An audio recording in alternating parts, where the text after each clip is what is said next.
time. Start over. Okay, the recording has started. Penis! Here we go. Thank you, Mars. Just yell it loud enough. Oh, Joe. Always penis and not vagina. Real Yell quick, vagina.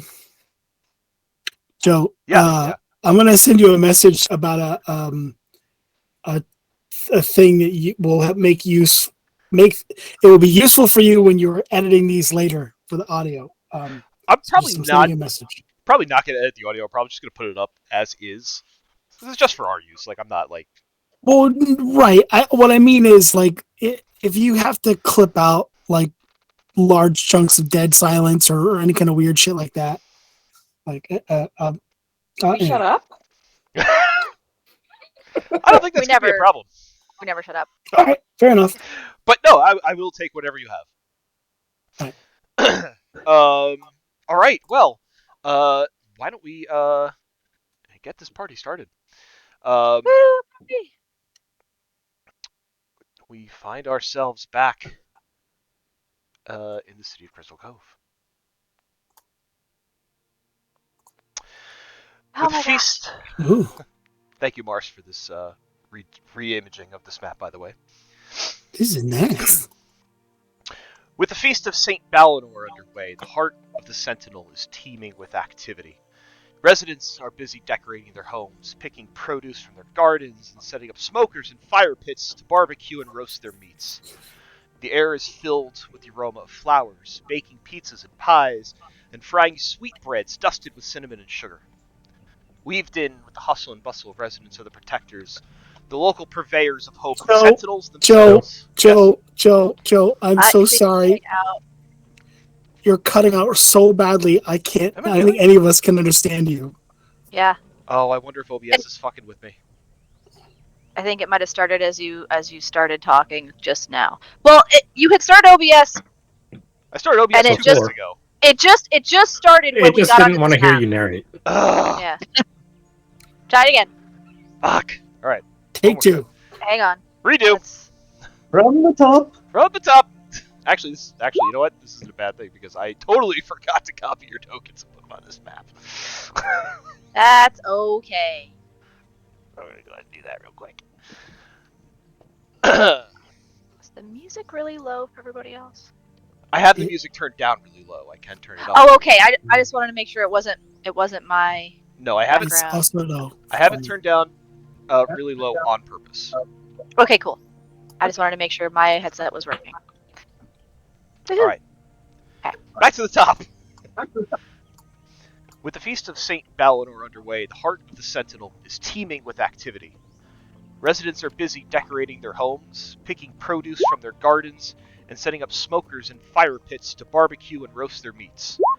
The air is filled with the aroma of flowers, baking pizzas and pies, and frying sweetbreads dusted with cinnamon and sugar. Weaved in with the hustle and bustle of residents are the protectors, the local purveyors of hope, the sentinels themselves, who are wearing their signature blue cloaks embroidered with the eye of the sentinel, directing foot traffic to and from the sentinel compound.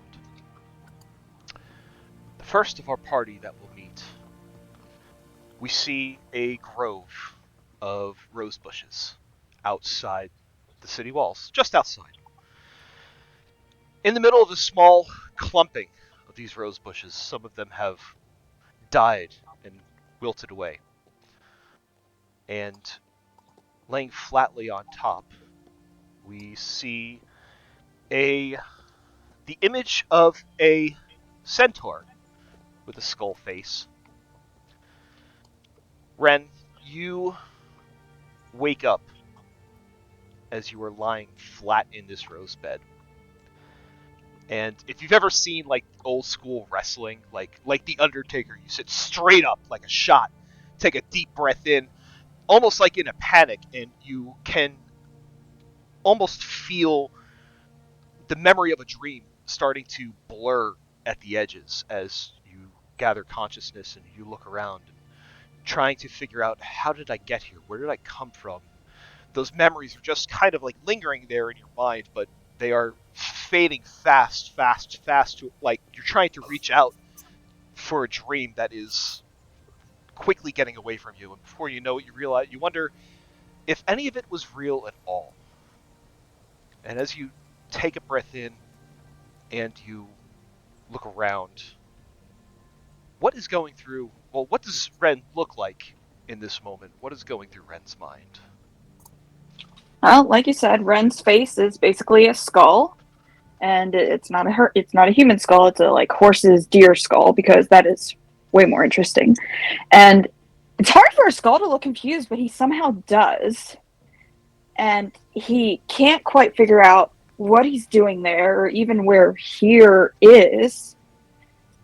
He's just trying to breathe in deeply and figure out what's going on. He focuses on the feeling of the ground beneath him, tries to put his hooves under him to stand up shakily. He's trying to ground himself, but he's just so completely bewildered and lost and overwhelmed by the brightness of this day, the smell of the roses, the sounds that he's starting to hear from within the city. He's overwhelmed and he can't figure out what's going on. You smell all the scents of the city, people cooking their various things outdoors, the scents wafting all about you. You know that you are outside of a walled city that sits on the bank of a large lake. There's a lot of activity. You can hear the usual cacophony of crowds moving about from beyond the walls, and from the path that is close to where you woke up, there are just caravans of people making their way inside. What does Ren do in this moment? Well, being very confused and more than a little bit dazed, he's going to reason that if he follows the people, he might learn something, and he does like to learn things. He knows that much. So he'll slowly push himself up and carefully try to extract himself from the rose and thorns. It's not so hard to do. The spot that you were laying on top of, as I said, was very much dead and wilted. The thorns of these rose bushes so brittle that they break before they even pierce your skin or whatever it is you're wearing. You get up and you wade through the living brambles to join the crowd that is moving inside the city walls. There are some murmurs of confusion as you join them. There are some giggles, some questioning looks. But one thing that catches your attention, Ren, is a small half-elf female child, about 10, 11 or so. And you hear this little voice call out, "Daddy! Daddy, a monster!" And as your eyes trace to where the voice comes from, you see this little girl run towards a middle-aged half-elf man, presumably her father. He stops and he says, "Sweetie, what's wrong?" And he looks up and sees where she's pointing and follows her point to you. And he looks down at her and back up to you, Ren, and kind of chuckles a bit, and he approaches you. And he says, "Wow, I didn't know we were allowed to wear costumes to this thing." Ren is still looking around, trying to figure out where the monster is. Huh? What? What do you mean costumes? Costume. What is this thing? Costume. The skull mask you're wearing. It's a good gag, but you're scaring the kids. Would you mind taking it off? What? And Ren just reaches up and touches his face. I don't understand. The skull. The mask. You're scaring my child. Would you please take it off? I do not believe I can remove my face. Alright. Listen, it's a good gag. You get it. But, come on, man. Just take it off, won't you? You are making me uncomfortable. I do not understand. Take the mask off, and he goes to reach for your face. What do you do? Ren pulls back, alarmed. Why is someone reaching out to him with such hostility? Hey, come on. just take the costume off, will you? Like, the kid is getting upset. You see a bunch of other parents kind of start, like, gathering behind him. They're like, yeah, that costume really isn't appropriate for this kind of celebration. Who are you going as? What do you think you look like right now? I look like me. I am me. I am Ren. Through all this noise, people getting angry, tempers flaring, there's another caravan that approaches up the road. Professor, you are traveling with a number of sentinels along the road towards Crystal Cove. You see this kind of kerfuffle happening in front of you. There's a couple of grown-ass men trying to reach for this this skull face that this centaur is wearing, and people are starting to get angry. And I would like to know what the professor looks like at this moment and what is going through his head.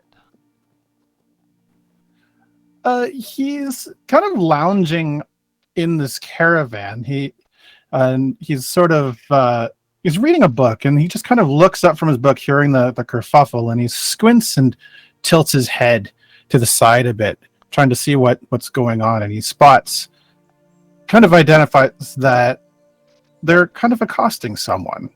I'm assuming I can see this. Oh yeah, it's like right in the middle of the road.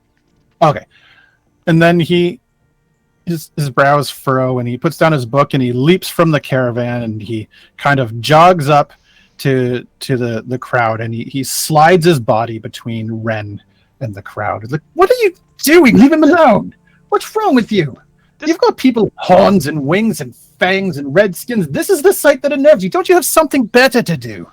It's a skull. It's scaring my daughter. It's a face. You have one too. No one likes yours, and we're not telling you to take yours off.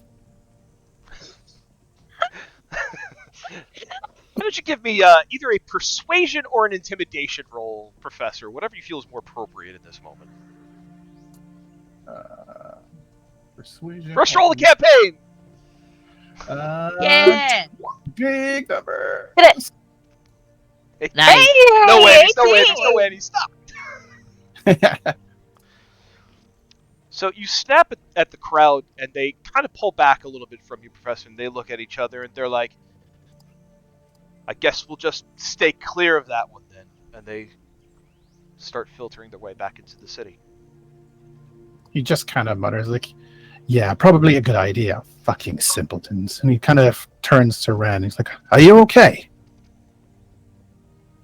Ren blinks a few times. Again, it's impressive because it's just like the light is dimming from his eye sockets. I think so. I do not understand. Why did they accost me? People fear what they don't understand, and what they don't understand is bloody fucking anything, apparently. And he holds out his hand to shake, like, I'm the professor. Hello, the professor. I am Ren. Ren, nice to meet you. You headed inside to the festival. Ren looks at the city gates. I suppose everyone else is. Where are we? Oh, you don't know where you are. Interesting. How did you get here? I woke up just over there. And he points to the rose and the thorn bramble. Interesting. The area around me all seems to be decayed, but the outer parts remain quite alive and flourishing. Oh, you don't know how you got here. Do you remember anything else? Only that I am Ren. Fascinating. Amnesia doesn't usually manifest in this way. I wonder if it's... Well, we should go in. We're here at the festival, the Feast of Saint Balinor, in the shining city of Crystal Cove. Crystal Cove. Interesting. Professor, as you're speaking with Ren and you're hearing his responses, you kind of keep it to yourself, but it strikes you as something familiar. It strikes you as familiar, but you can't quite put your finger on it. To the point where you recognize this reaction from those who you are sent to that are named on your scroll. But as far as you know, this one has not been named. He just takes one. It's really a fraction of an instant, but it almost feels like an eternity to him as he's processing this through his mind. And he just kind of looks at him for a moment silently and then just smiles this bright smile. And he says, well, let's go in, Ren. I'm sure they have something to eat here. Are you hungry? You look like you're hungry. I'm pretty hungry. We should get something to eat. I bet they have elephant ears here. I had them in Red Dwarf. They are absolutely spectacular. You absolutely have to try these. Let's this way. And he kind of gestures into the city gates as he's kind of leading the way, kind of walking away and kind of hoping that Ren follows him in. Ren notes that this soul speaks quickly, but he has been friendly to him, so Ren will follow, although he does not know why anyone would want to eat the ear of an elephant. One of the sentinels that you're traveling with, Professor, pipes up and says, elephant ears, if you want elephant ears, the best that you'll find are by the docks, which is fortunate because that's where Keolna is going to meet us too. The docks, you say? The docks, I believe, are going to be the best place to go. Ah, Ned, this guy knows everything about everything. To the docks, then. Oh, Professor. And he'll lead the way through town towards the docks. So you walk with Ned towards the docks, and as you pass through the city, as I said, it's all sorts of activity going on. As you get closer and closer, you hear the shouts of seagulls overhead. As you reach the docks, and I'll go ahead and pull you guys in that direction. Whoop. Whee! You see that there is a little, there's like a little workstation that's set up, and at this workstation, you see there is a Leonin, fully decked out in Sentinel armor and gear.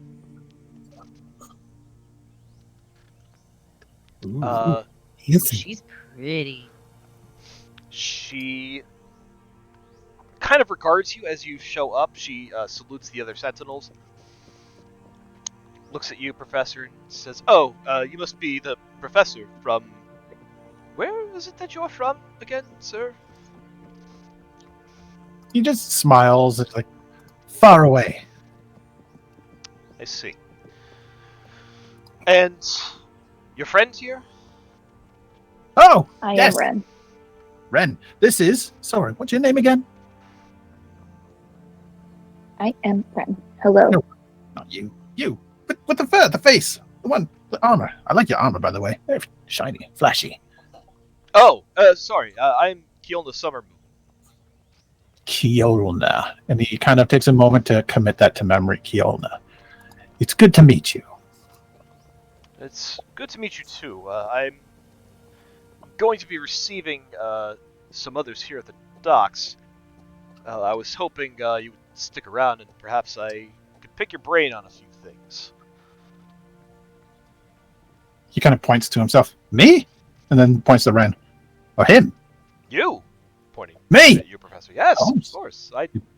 Your knowledge is known far and wide. He kind of just... recognized far and wide, I should say. He laughs giddily. Like, oh, stop, you're going to make me blush. I'd be happy to chat. Ren, you got anywhere else to be? You want to hang around? Yes, I suppose remaining here would be good. I do not have anywhere else to be that I know of. Excellent. Sounds like we'll be joining you for some time here, Keolna. She says, oh, it's wonderful. Well, if you're looking for some snacks in the meantime, there's some great sandwiches here and fantastic elephant ears on the docks. I very highly recommend them.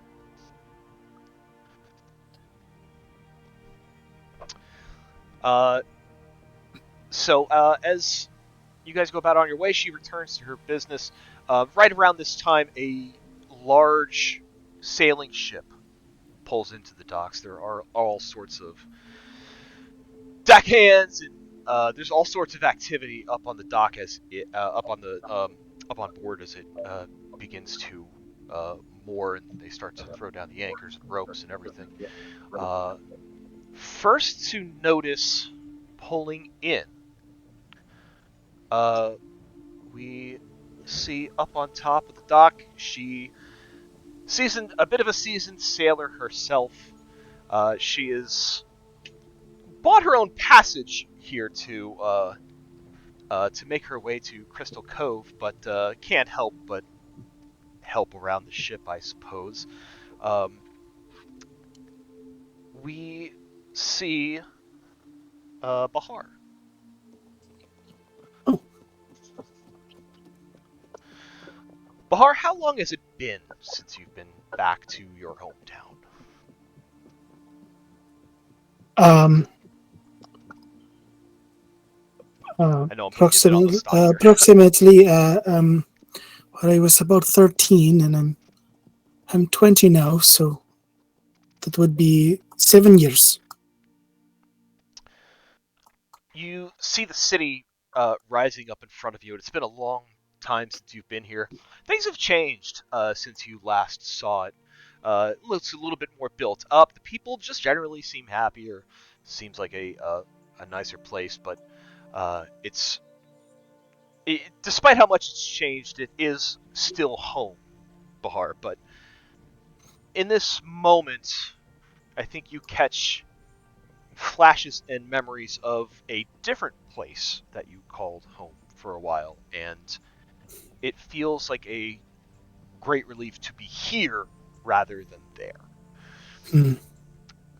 I would like to know, what is Bahar up to as the ship pulls into the dock and starts getting tied down? Well, she's so excited to get into the city. She probably has her bags already like packed and like thrown over her shoulder, and she's just like right on the edge of the ship, waiting for it to come into the dock. She's so excited to be home.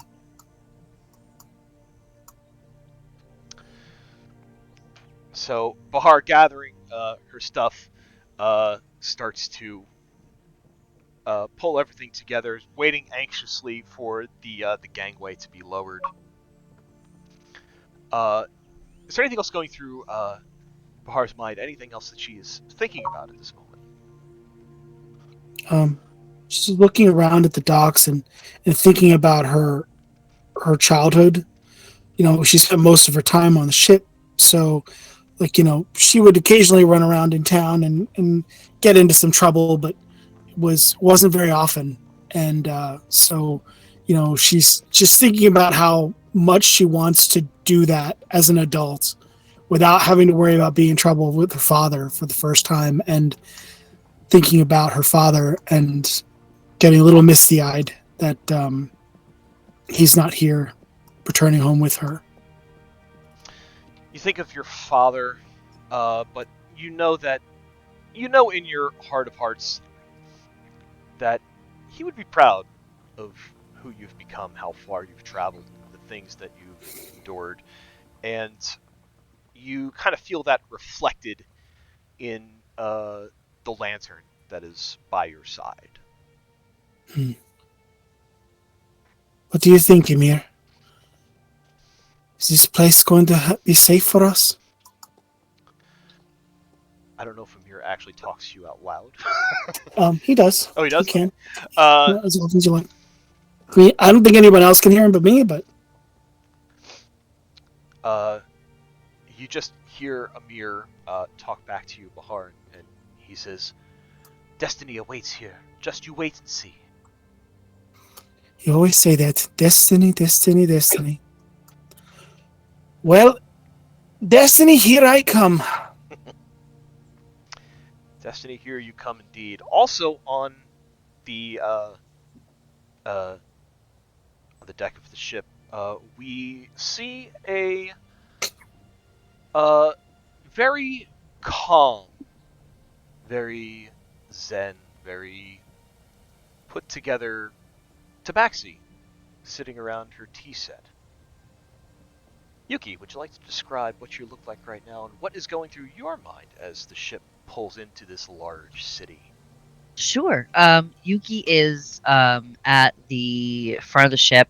Um, she had been warned about how tumultuous the seas can be and about how the waves could make her ill. So she's been focused on making her tinctures and making her teas to have some ginger, some other spices to make sure that her stomach stays even, stays balanced, stays level.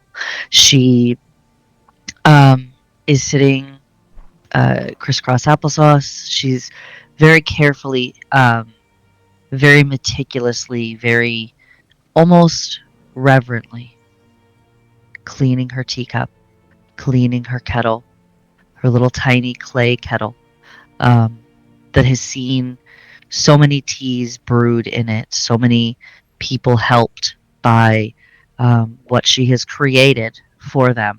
Um, she is carefully cleaning it and packaging it up in her little satchel to make her way off of the ship as they have arrived.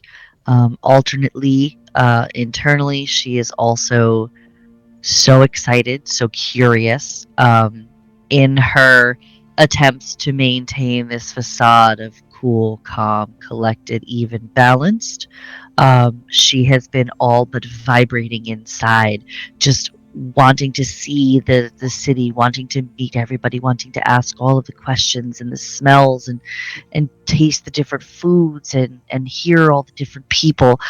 She is so eager and so excited to begin this new journey, to begin this adventure in Crystal Cove.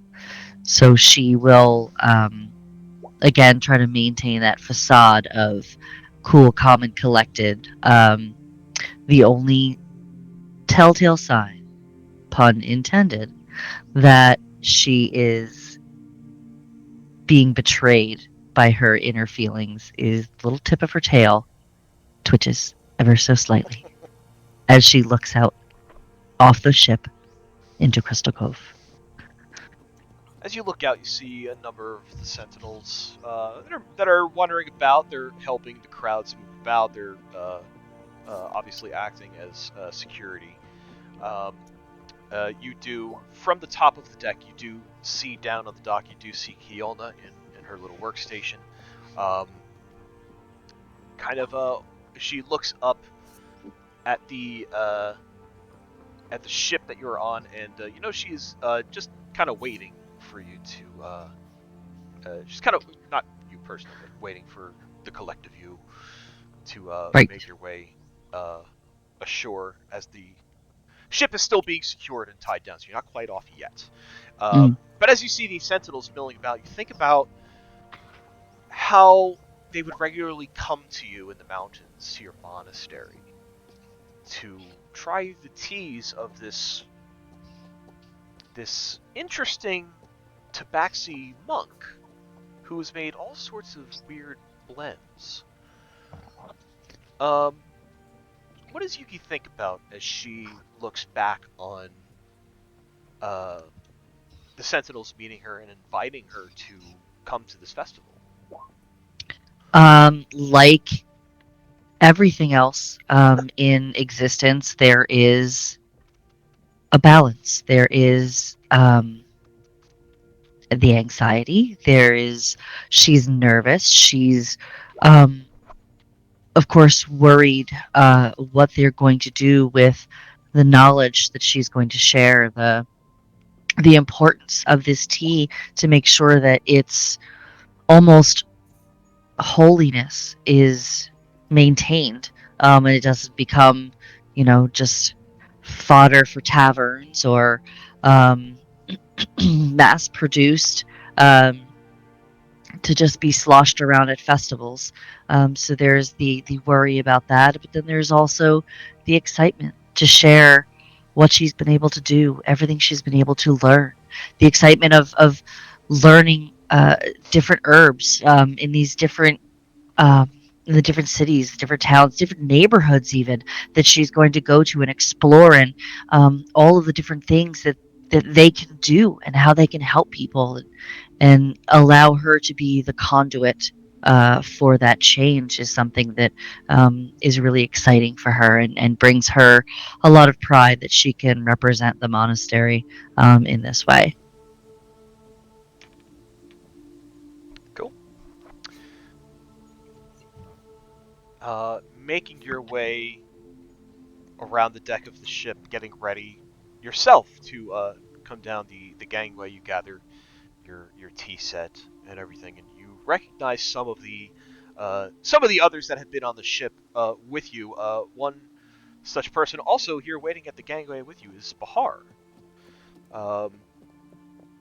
Bahar sees Yuki as well. Yep, you guys kind of. So we see each other. Yeah. I'm gonna run over to her. Yuki. Yuki will smile and she'll say, Bahar, isn't this wonderful? This is so exciting. We are finally here. It's been so long on this ship. Exciting, but I think I'm looking forward to getting off a little bit and exploring. I am also looking forward to getting off the ship. I am very excited to see the city. I have not been here since I was very young. What is your favorite part of the city? Oh, the market on the docks. I've spent much time there. I grew up on a ship with my father, and he had a shipping concern here. And well, I haven't been back since I was about 13. And so I honestly, I have not got to explore much of the rest of the city. I was, when I did, run off to get in trouble in the city as a youth. My father, he scolded me, but he, I didn't get very far. So I'm an adult now, and I can explore the whole city. I'm so excited. Well, I cannot wait to experience the city through your eyes. Oh. Well, is the city new to you as well? I have never been here, so I am very excited. I have never left the monastery. So you said that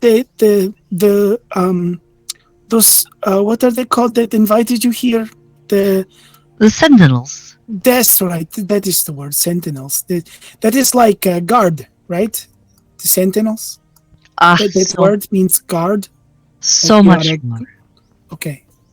Well, but is that them there? And she's pointing at the armored people, marching around the docks. Is she pointing at the sentinels? Yeah. All right. Is that them with the armors? Shining armor, flailing blue cloaks with big eye on the back of it. Can't miss them. They look so impressive. They are.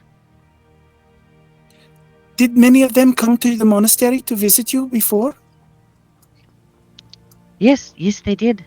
They were always so very kind and lovely, and yes, they did come. I look forward to meeting new ones and maybe seeing some old friends I have not seen in a while. So that would mean that they will be friends, right? They are friendly to you and. Oh yes. Oh, that is very good. It is good to have friends in a new city. Mm-hmm. So as you two are having this conversation, we pan to another member of our party who is having a moment of her own.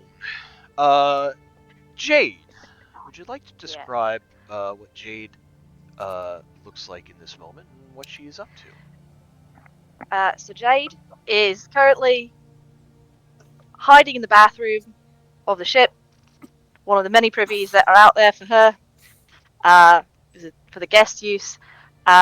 She rather quickly excused herself as soon as it was announced that we were coming up upon our docking, and she's been gone for about an hour and a half.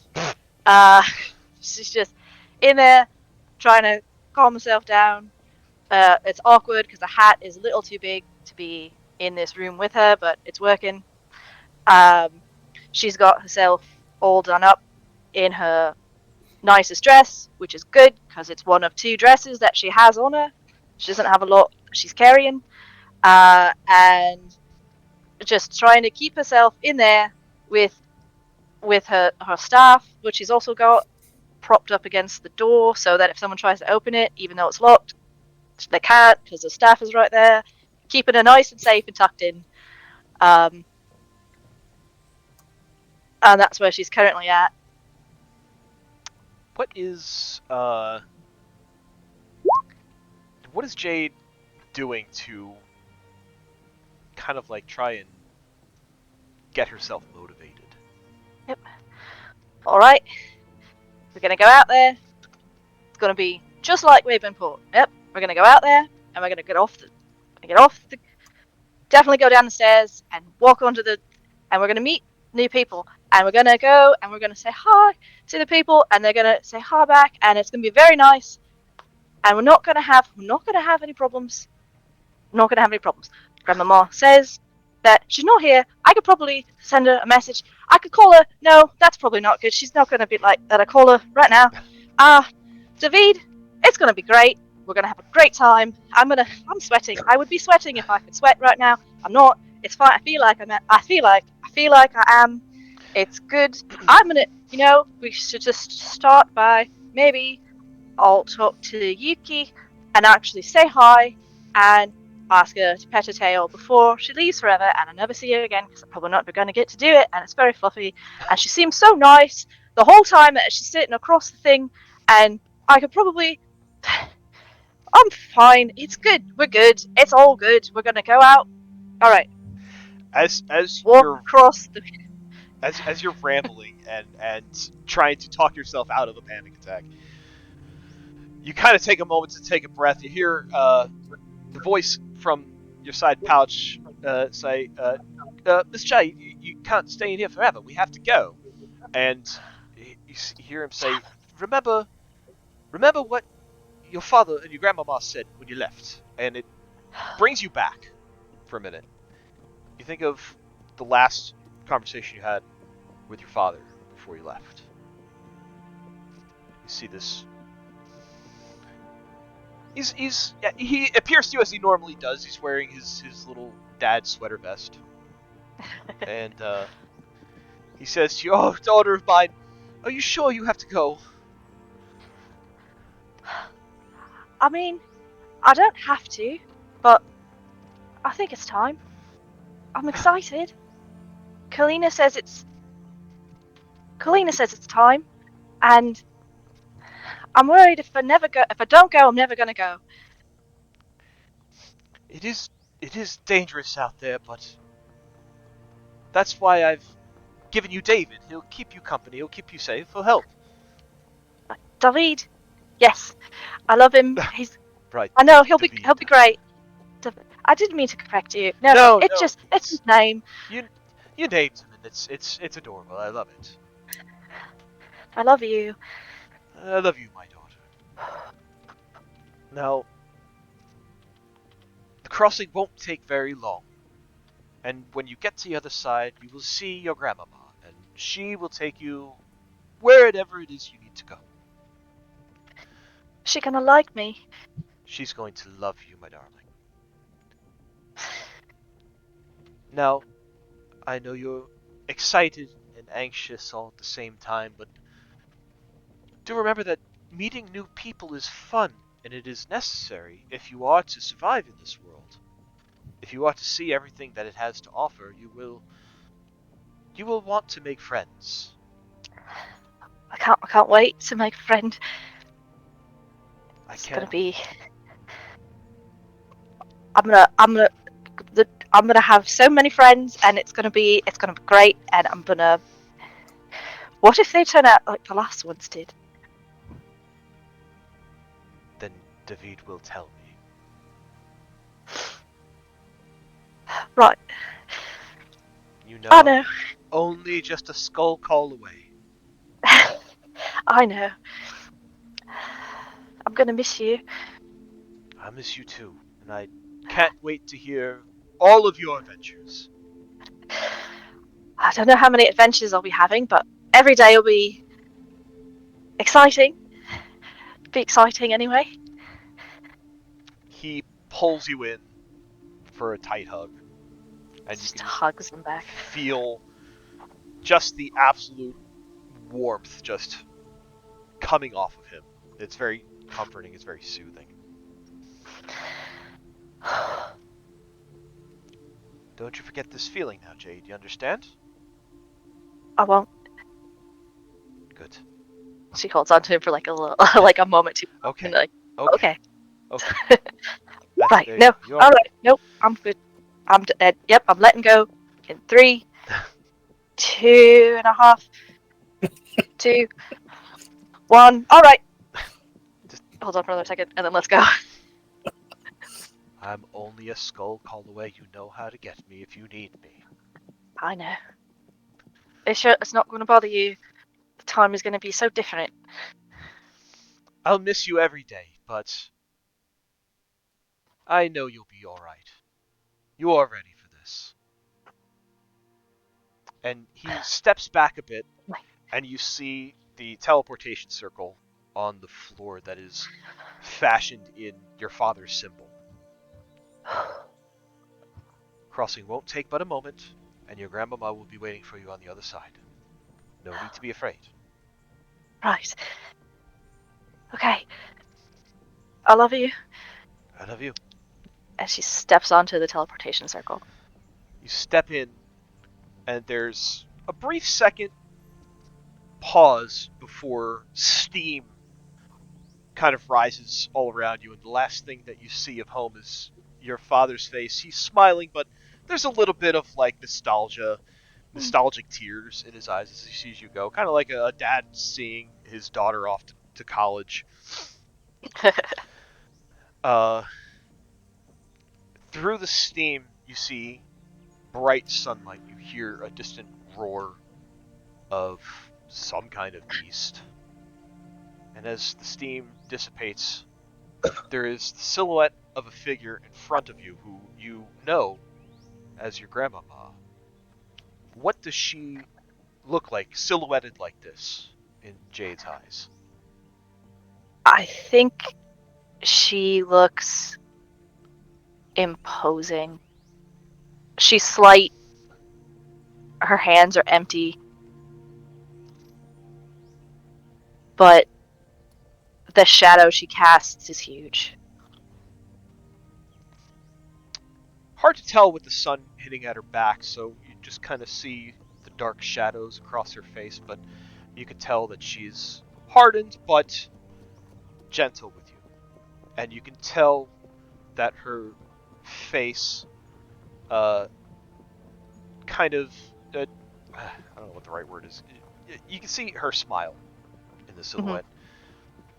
And she says, "Oh, hello there. You must be Jade." And you must be my grandmama. "I am. It is lovely to meet you, darling." And she reaches out to take your hand, and she says, "Are you ready to go?" Oh, right. She'll reach out to take her hand. As you go to take her hand, this memory, your consciousness rushes back to you in a snap, and you are back in the bathroom. Right.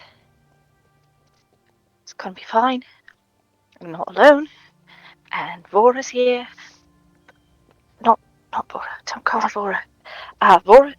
Not Vora. It's gonna be great. And it's gonna be exciting. And it's gonna be great. I'll need like 20 more minutes. Definitely ready in 20 more minutes, David. You hear David say, "Come on, Miss Jade, we gotta go." Oh, fine. All right. Nope. Yep. But just takes her staff. Like does that weird shimmy of trying to get too many things that are too big for this space out of this doorway. Jeff trips slightly. Oh, nope. All right. Nope. Close the door. Close the door. Close the door. That's my skirt in the door. Open the door. All right. Put it back down. Okay. Right, to the room and get our things. And we packed last night, so there's nothing left behind. We should do one more check, just in case. I only have like 3 things. Miss Jade. Yes, all right. Yes, I'm going. She goes to meet up with everybody else. Exiting the bathroom, waiting outside, you almost turn around and walk smack face first into a tall, dark tiefling with abs as far as the eye can see.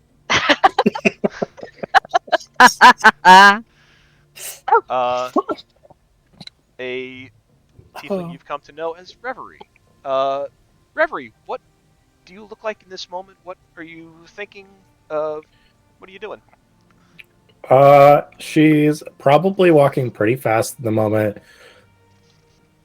trying to figure out why her friend has been missing for over an hour. Like, we had a job. We were supposed to deliver silks, and I can't carry all of these on my own. Oh, I don't know where she went. Turning the corner as Jade opens the door to the privy, she smacks right into you. Bam. Sorry. Ow. No, my fault. I'm sorry. Jade. I'm sorry. I didn't mean to. I didn't know you there. I was looking. I tried. My skirt got caught in the It's door. fine. It's fine. It's fine. I've been looking for you for like an hour. Oh, I was talking to myself in the bathroom. Oh, okay. Right. I was nervous. I'm nervous about going to a new place, and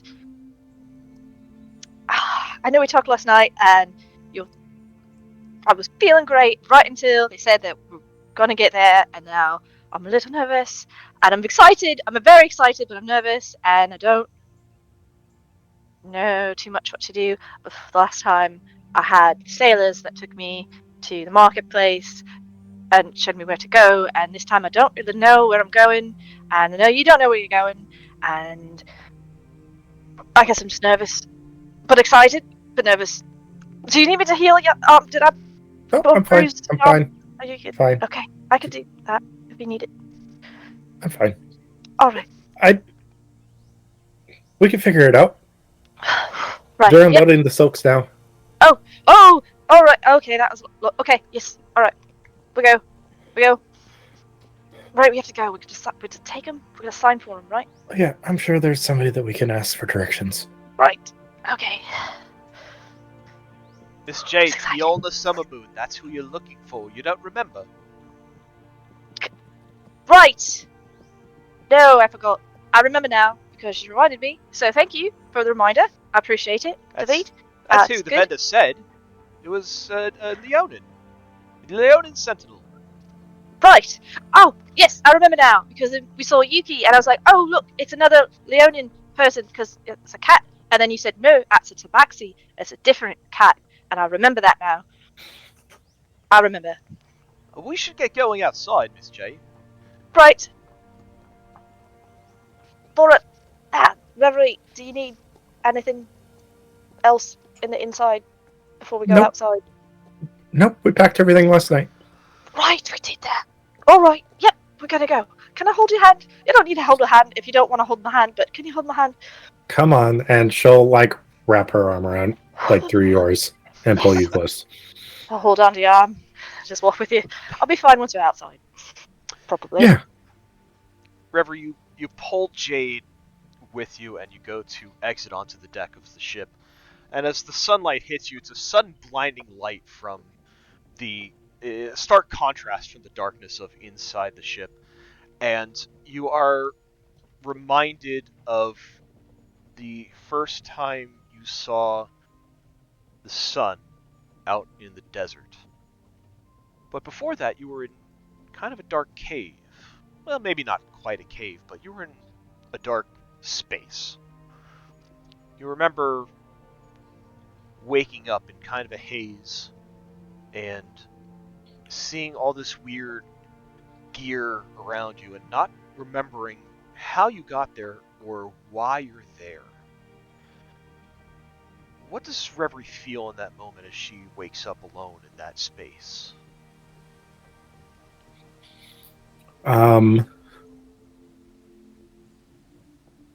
mostly confusion as she finds herself in a box that thankfully opens as she pushes on the lid. And a gentle glow starts to illuminate the room. She sits up, looks around. There's belongings on the shelf that she has no recollection of why they're there.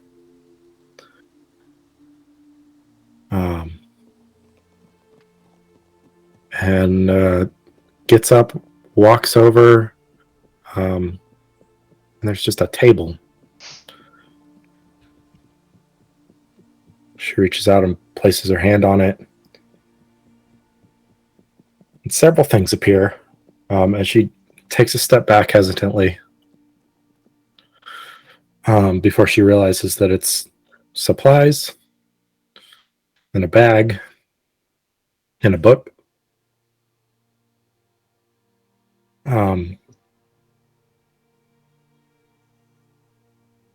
But none of this is familiar at all.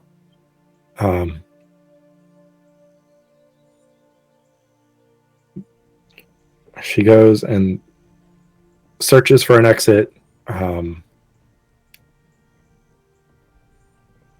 finds it, and it opens up into a cave with just a tiny bit of light coming in from one end. She walks out and has to shield her eyes from the sun reflecting off of the sand. And she doesn't know where she is. Shielding your eyes from the sun, the wind whipping around you, you can feel the sand stinging your arms. You begin to move forward, not really knowing where you came from, not really knowing where you're going, barely even really a sense of self, as you have these clothes which oddly fit you perfectly, almost as if they were tailored to you.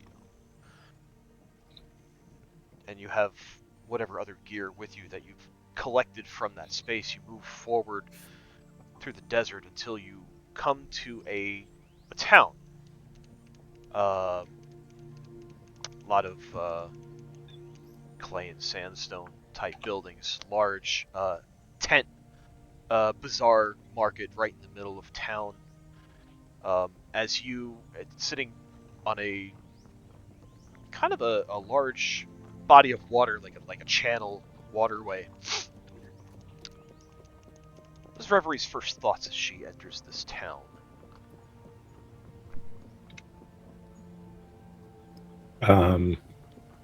As she approached, we're talking about, sorry, quick clarification. Sure. We're talking about the first town that she came to, right? Yes. Okay.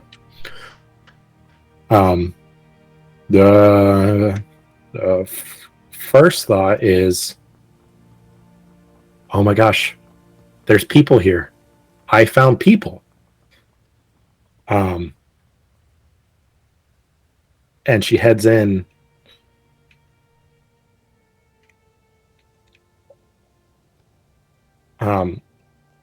Glad to be out of the desert. And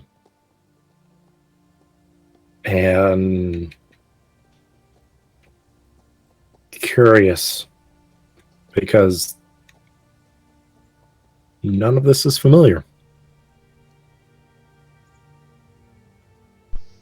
There are lots of people milling about. You see all of the market stalls here, selling all sorts of wares, trinkets, and clothing. And there's a large museum with a bunch of exhibits displaying some ancient relics from the desert, but none of that seems to catch you in this moment, as you've been traveling through the desert for quite a while, almost quite literally dying of hunger and thirst by this point. You do see a stand that is selling food and drink. I walk up to it and just reach for some of the food that's out. The person manning the tent kind of catches you and kind of smacks your hand away and says, "Oi, what are you doing?" I'm just hungry. Well, you're just hungry. I'm hungry too, but I have to pay for my stuff, and so do you. So if you got the gold, I'll sell you the goods. Gold? Gold, money, silver, anything. How much does it cost? Well, it depends what you're looking for. These sandwich over here, they're about 2 copper a piece. Get you a nice big tub of water for a copper.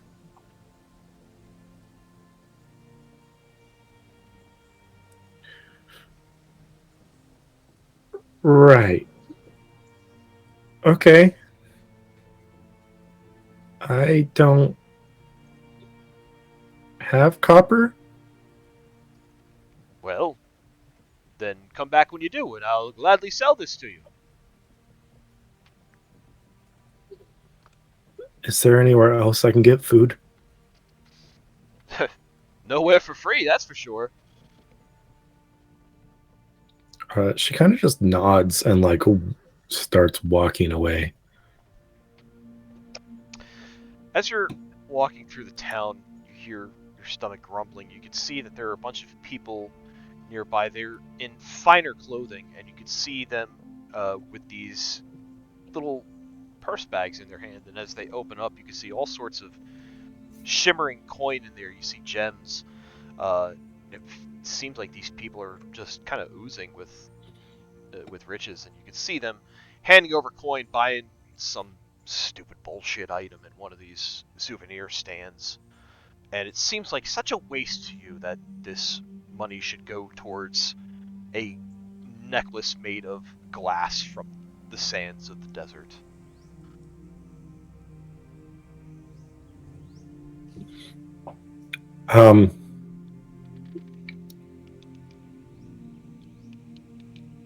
I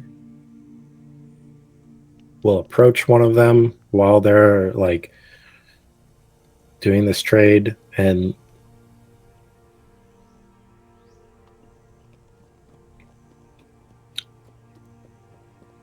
I only need a little bit of money, so it shouldn't be that big of a deal.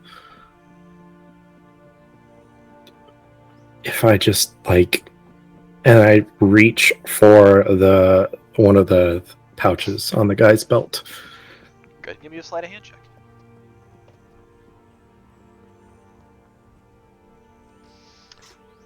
This person is fully engaged in whatever transaction they're dealing with.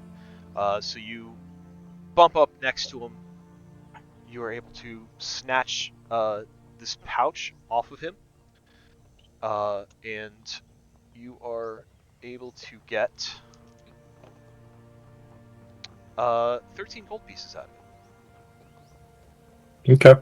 I just like, I'll grab it real quick and then start walking away, and then just like pull it tight to my chest until I'm out of sight, and then count the money.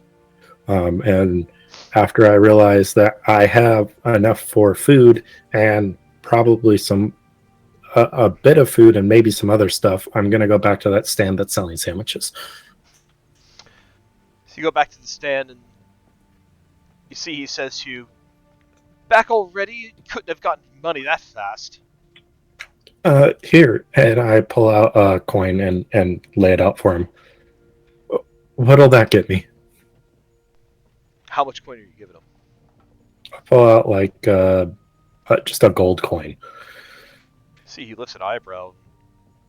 He pushes 3 sandwiches and like 2 jugs of water over to you, and he goes, "How's that sound?"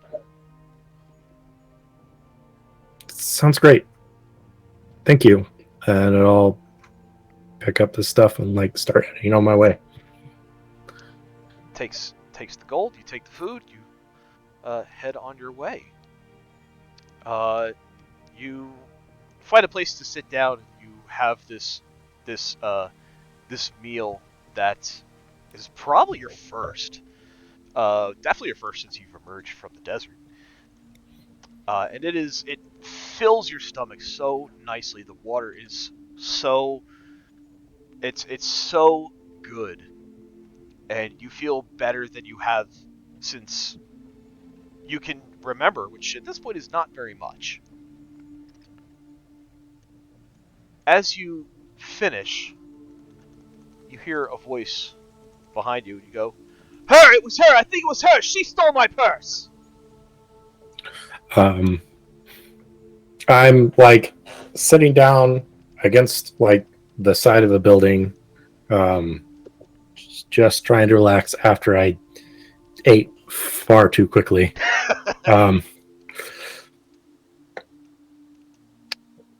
and I look over and I see the guy that I took the money pouch from, and I jump up and bolt just instinctually.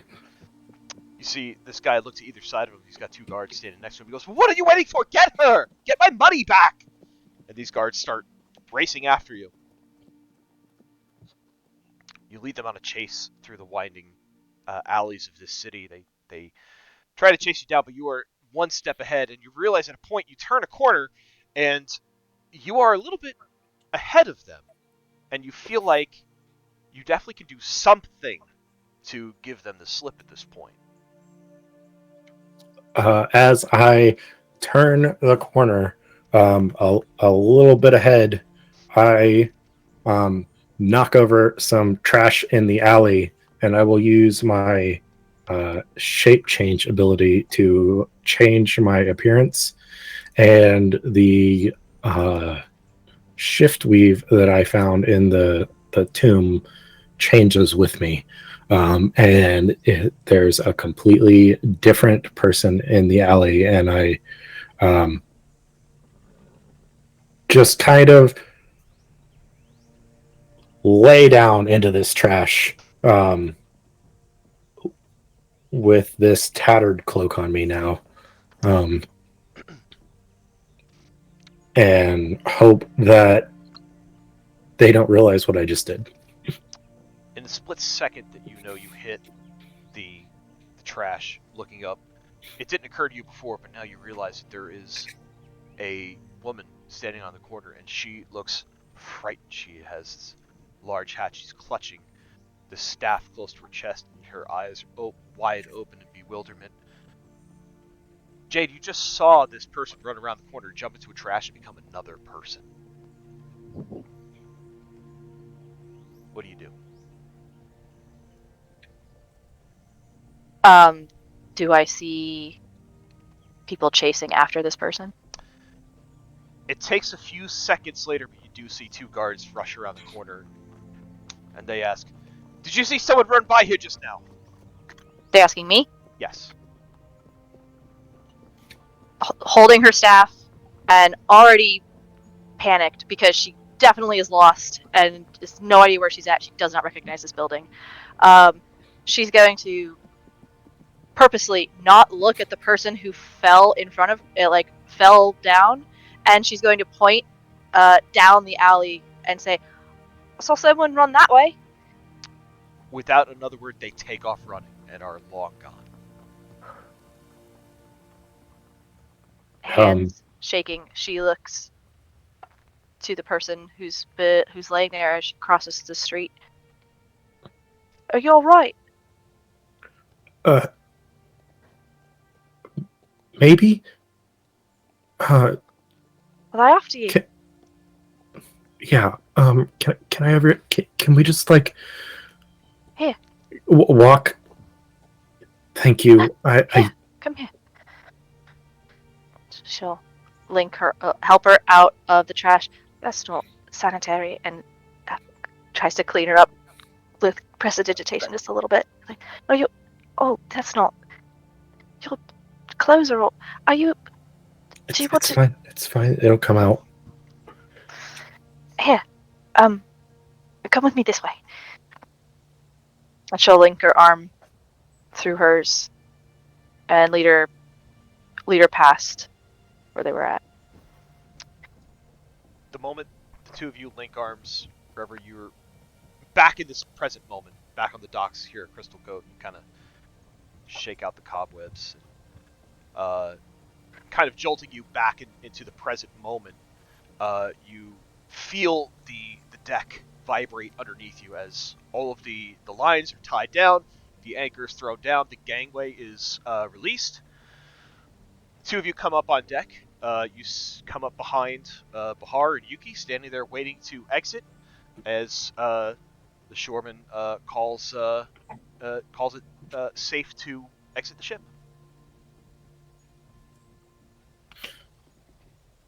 Shall we disembark?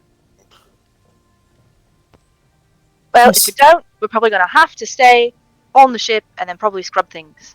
And the last time I did that, they really didn't like that I scrubbed too hard, and then they had to re-wax stuff. So Yeah, none of that sounds fun. Let's head into town. it was fine. It was a really great story to have for later. Now, because it's the first time I'm telling that story. Yuki hears them come up behind her. She's going to turn around with a big smile on her face, and she's going to say, "Oh, Jade, how are you feeling, little one?" Her eyes go a little big when Yuki is talking to her, as they have every single time Yuki has tried to talk to her on the ship. But she's smiling at the same time, and she goes, "Oh, I'm feeling good, nervous, but good, mostly nervous. How are you feeling with your? You're always so calm. You're probably great. You're always great. Can I pet your tail? You don't have to answer that. I shouldn't have said that. That's a weird thing to say to someone with a tail, probably. Anyway, Yuki I'm good. smiles. Yuki I'm good. smiles in the most gentle, warm smile, and she says, "You know, it is being Tabaxi. Not many people have come in contact with us as much, so there's always a little bit of curiosity." And she's going to kind of walk over and just stand there as she's talking, casually, calmly, but she's going to take her tail and she's going to kind of wrap it around Jade's hand, kind of like holding her hand with her tail. And she says, "But you'll find that there is nothing to be ashamed of. Curiosity is a virtue, and it is something to be proud of." Just petting your tail. Just like immediately, like you just gave a little kid a kitten, and they're way too excitedly petting it.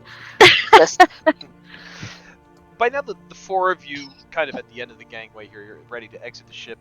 The four of you, you are aware of each other. You know each other's names. If you're, at the very least, maybe you're familiar with each other. I don't know what kind of interactions you might have had on the ship. But the gangway is down, and you are able to go at this point. Oh, Yuki, we can go. The plank thing is off. Let's go. Then let us go. it was nice to meet you. I hope we get to see each other again someday. You, I guess I realized that we're all going in different directions. We should be friends. We are all new to this town, yes? Right. We're here for.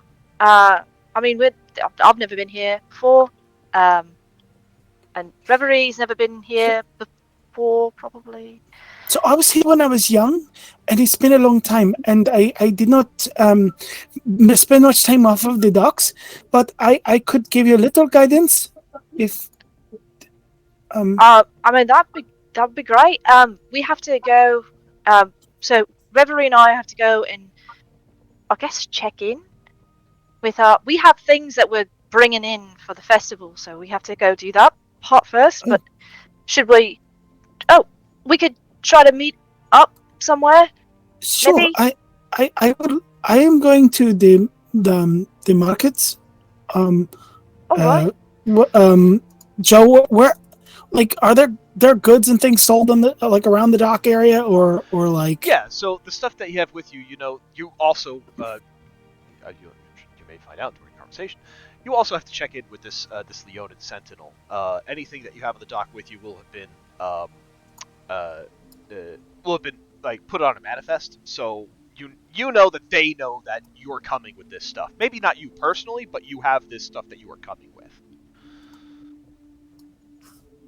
Right. What I'm wondering is there food and snacks and trinkets and things on the docks, or do we have to go somewhere else for that? Oh, there's plenty of that on the docks. Yeah, for sure. Right. So I am going to go. I want to get some things along in the little dock market here. So when you're done, if you want to meet me, I will be around. Sure, we can come back and find you. Sure. Yeah, I mean, we're going to be here for a little while anyway. Yeah. All right. I'll see you in a little bit. Well, the docks are kind of big, and she like looks up and down the docks. Where are you gonna be? Joe, can you give me some guidance where the food is? I'm sure she's tired of ship fare. She's hungry. There's definitely food on the dock for sure. Like why which side of the dock? Why don't we go to that place later? That place there with the green awning. Perfect. I will meet you there. Different from all the other colours. We can just go there. Yes, And I will meet meet you there. later. I'm going to get some food and I will sit and wait until you are there. Great. Sounds good. Green awning. That's the first one I saw. It's green. Great. Remember that, David. Remember that. So you guys move off the ship onto the dock. Sitting outside the ship, you see this Leonin sentinel that you've been told to meet up with. Standing around her are a kind of, I guess, tall-ish, redheaded guy and a centaur with a skull mask face thing. They're standing with her. They're kind of like hanging around the area, yeah. Munching on elephant ears. Yuki? Oh! Yuki, is that the sentinel, that thing with the skull? No, the sentinels are wearing all blue. Oh. Yuki will walk up to the Leonin. She'll walk up to Kiolana, however you say that. Sure, what you said. She's going to walk up to her and say, I believe I am to meet you. Are you Kiolna Summermoon? You see, she's kind of got this station set up at the end of the gangway. She looks up at Yuki and she says, "Yes, I'm Kiolna." Yuki smiles, this bright, big smile. She says, "Hello, I'm Yuki." Yuki, the one with the T's. Mm-hmm. Wonderful. Glad you make it. I trust that your journey was pleasant. The journey was everything I expected and more. It was wonderful. Wonderful. Good to hear. And she looks at the rest of you falling behind and she says, the rest of you, are you with Yuki? Oh, no, we're not. We're here with carts of silks. Oh! Hired from Webinport. Oh, fantastic. Great. Perfect. She kind of pulls together the ship's manifest and she starts handing them over for you to sign. She says, I just need you to verify that these are the items that you're bringing ashore, that these are the items that you're bringing to the festival. Once you have verified this, then we'll start heading on our way to the heart. Great, no problem. Yeah.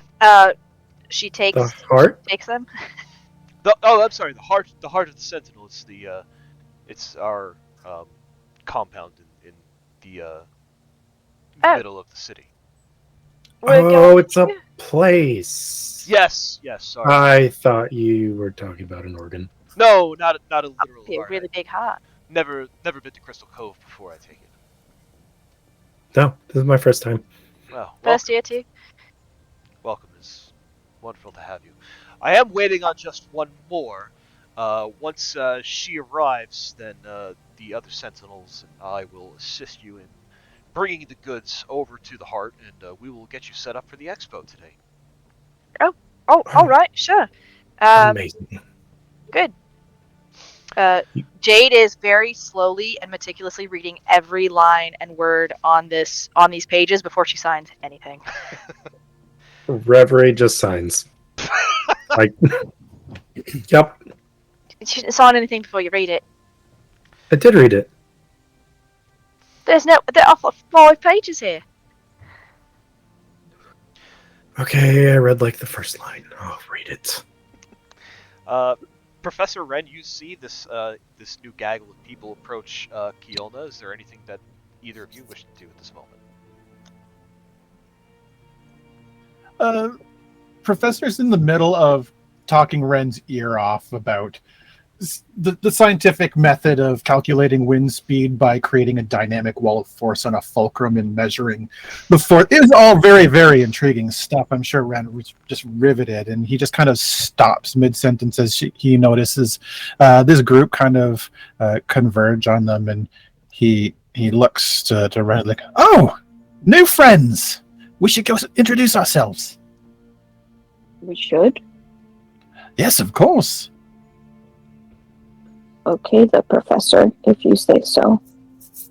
He just grins and kind of jumps up to his feet and dusts his hands off the sugar from his elephant ears off on his coat, and he waltzes up to the group and waves his hand enthusiastically. Hello. Hi. I'm reading this very carefully. I'm gonna This is Jade. tuck herself behind Reverend. Yep, I'm here, right here, looking at this. That's Jade. I'm Jade. I'm Reverie. Looking at the paperwork. Yuki waves. She says, I am Yuki. Are we all just saying our names to the person? Apparently. Oh, I am Bihar bin Banud al Salazil. You can just call me Bihar. The professor just grins, like, kind of points everyone out and repeats the name so he doesn't forget, like, Jade, Reverie, Yuki, Bahar. Hello, good to meet you. I'm the professor. This is my good friend Ren. He kind of gestures over to Ren. Ren gives a little wave and goes, I am Ren. Hold on. Hello, Ren. Jade looks up What? at Ren, and her eyes go big again, but this time, she actually seems very, very excited, and says, "Oh, hi! Jade, You said your name is Ren." as you look at Ren, Jade, you immediately feel a weird kind of kindred, almost like a kindred bond. Can't quite put your finger on it, but it's like one of those things where you feel it too, Ren. You feel almost immediately like you have something in common, but can't quite put your finger on it.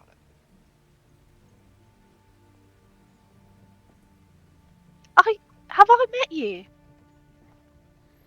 I do not think so, but it would be difficult for me to say right now. But you feel familiar. You seem real familiar to me. I mean, I think I remember meeting you. You're so beautiful, but Are you talking skull? Is this skull I- talking? I'm Ren, and I talk. Ren. This is I mean, amazing. he's more than a skull. Everyone's got a Ren? skull. Are there more like you here? I do not think so. The people did not seem to respond to me with kindness. They seemed to be quite unnerved by my appearance. Oh, The child called me monster. oh no. That's kind of rude. Yuki's ears kind of flatten back against her head like cats do when they're annoyed. She says, That is not very nice. That is very not nice. Well, you could. I mean, we're going to be here for a while. Me and Reverie, if you want to stay with us instead. Right, Reverie, that's okay. Yeah, that's fine. Yeah, you can stay with us, and we could get to know you more better. I mean, I know your name. So better, more That's better. what I know now, too. I have Well, committed to then- following the professor, but I am not opposed to following others for now. Then what brings you here to the docks? The professor. Oh, Professor, what brings you here to the docks? 2 words. Elephant ears. They are not made from real What are- elephants. What are... Oh, Oh, they're way What? better than real elephant ears. I mean, I guess you could have a real. I haven't had an elephant ear, like a real elephant ear, in a long time. I don't remember having so much sugar. so what are elephant ears? He holds up his half-eaten elephant ear, like this. That looks like food. Where is food? He just makes a grand gesture to like the entire city. Here, That in Crystal food. It smells Cove. delicious. Where is it? And then he just gestures and points over to the elephant ear stall. Like Bahar's running. At that moment, you all hear the loud ringing of a steam-powered horn blowing steam up into the air, and you see Keel's attention turns towards the docks, and as you follow her gaze, there is another ship pulling in, a bit smaller than the sailing ship that the 4 of you were on, but this one is decked out in finery. Gold trim, nicely polished brass railings all around. You see 2 giant kind of steam vents out at the top, and anyone who has spent time on this continent immediately knows that this is a ship that is owned by the von Grutzner Trading Company. As this ship pulls in, Nariko, what are you thinking about? What are you feeling? Where do you find yourself on this ship as you pull into Crystal Cove? Nariko finds herself up by the bow, near the front of the ship, getting a full view of the city as it comes in. Since she knows she's going to be doing official business pretty much right at the dockside, she has changed into one of her nicer, daintier dresses. She has a parasol lifted above the side of her head. It's not really necessary, but it's a nice fashion statement. Makes you look fancy. She's looking at the city and knowing that she's finally arriving. There are a few things going through her mind. The first is mental checklist of every person whose name she needs to remember and what she needs to do with each of them. She's been rehearsing in her head the spiel of what she's going to say at the expo for the feast. She's kind of hears her own mother's voice in her head as she's sort of like, all right, back straight, chest up, chin high. Gotta project confidence, Nariko. Gotta project confidence. And then also it's like first time really being in Crystal Cove.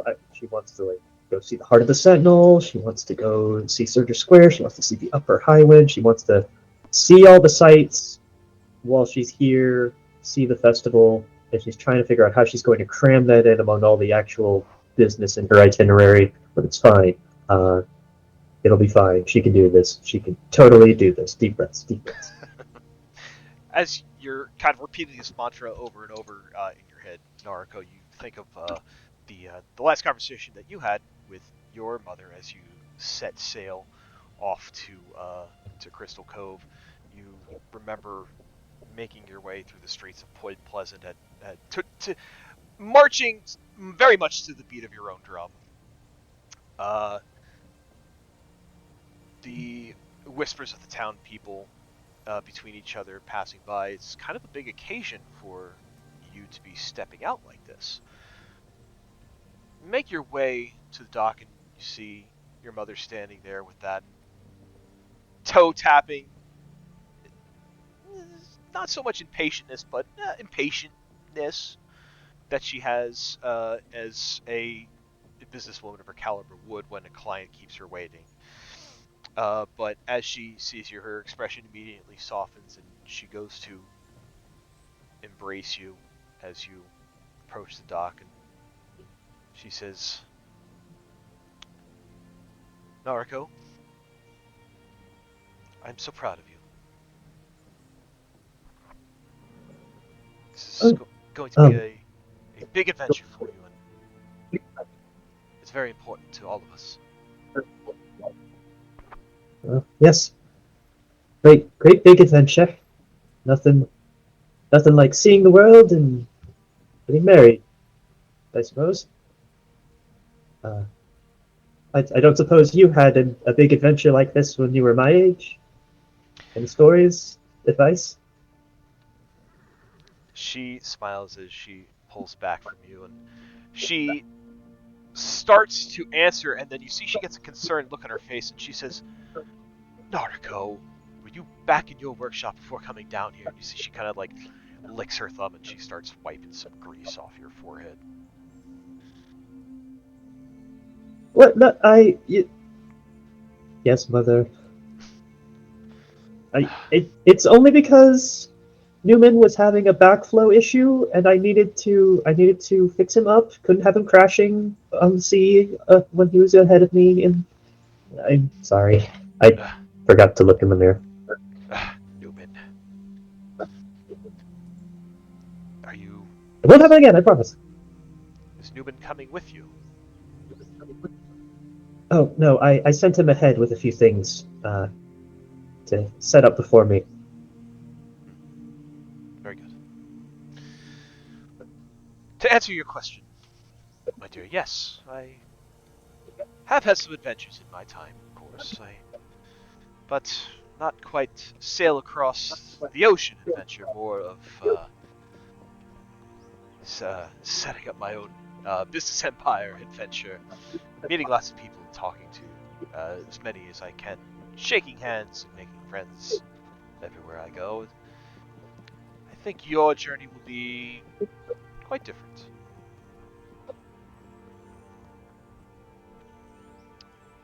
Do you think I'll still make some friends?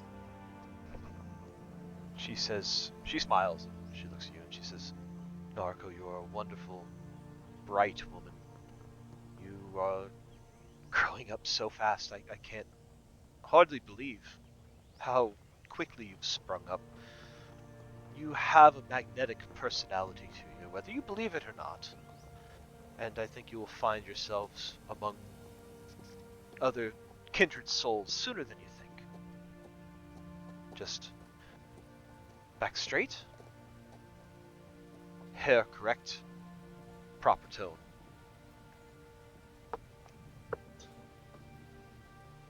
She kind of takes a breath and she immediately sort of straightens up her posture, puts herself back into lady mode. Her eyes kind of put just that little bit of narrowing to them, and she says, Of course, mother. Magnetic personality. All I must simply do is find those who align well with it. They will be drawn to you, I promise you that. And when you meet Marcus, I'm sure it will be love at first sight. Narco kind of falters a little bit at the mention of her fiance's name. She's been doing as best research as she can about this fellow and doesn't know too much, but definitely wants to know more, going in, arming herself with knowledge. But she tries to hide it. She just sort of nods. She says, if I'm anything like you, mother, I'm sure I'll have no trouble making friends, influencing people, and fostering love. And love, love you a lot, Mom. Thanks. I love you too, darling. Now, off you go. Don't want to keep the festival waiting. No. Von Grutzner always runs on time. Always runs on time. Oh, we are late. Okay. She sort of picks up her bags, puts herself in lockstep up the gangplank, and as she reaches the top, she turns around very quickly and says, "Oh, and I'll be sure to write, all the time, tell you about everything that's going on." I look forward to hearing all about it. Yes. All right. Here we go. And she steps out onto the boat. The last passenger needed to arrive. She gives a wave to the captain, who, of course, would never dream of disembarking without the von Grutzner girl herself aboard, Of but course not. she's still sorry for holding them up. And the ship, with tidy efficiency, various modrons moving about to start belaying pins and moving rigging, just gets underway. And she looks out towards the northeast, where Crystal Cove awaits, and a much, much wider world beyond. The sound of the steam whistle brings you back into the present, and no sooner does the ship start mooring that all the Modrons start fluttering out from the ship, reaching all corners of Crystal Cove, delivering whatever other mail and packages and goods that they will deliver. The rest of you on shore see these tiny little mechanical things with wings and little arms fluttering all about you above your heads as they zip off to their various destinations. I think that would absolutely blow Bahar's mind. What is that? What are all those things? They're like insects, but shiny.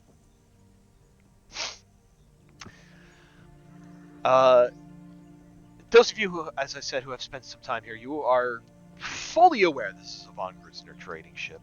And whoever is on board is definitely important enough for Kiolna to get up from her position and physically move to the end of the gangway. That's someone important. As Seems to be. I haven't even signed these papers yet. Let's put a smudge down. As the ship docks, Kiolna looks up and sees as Nariko makes her way to the gangway. She makes her way down.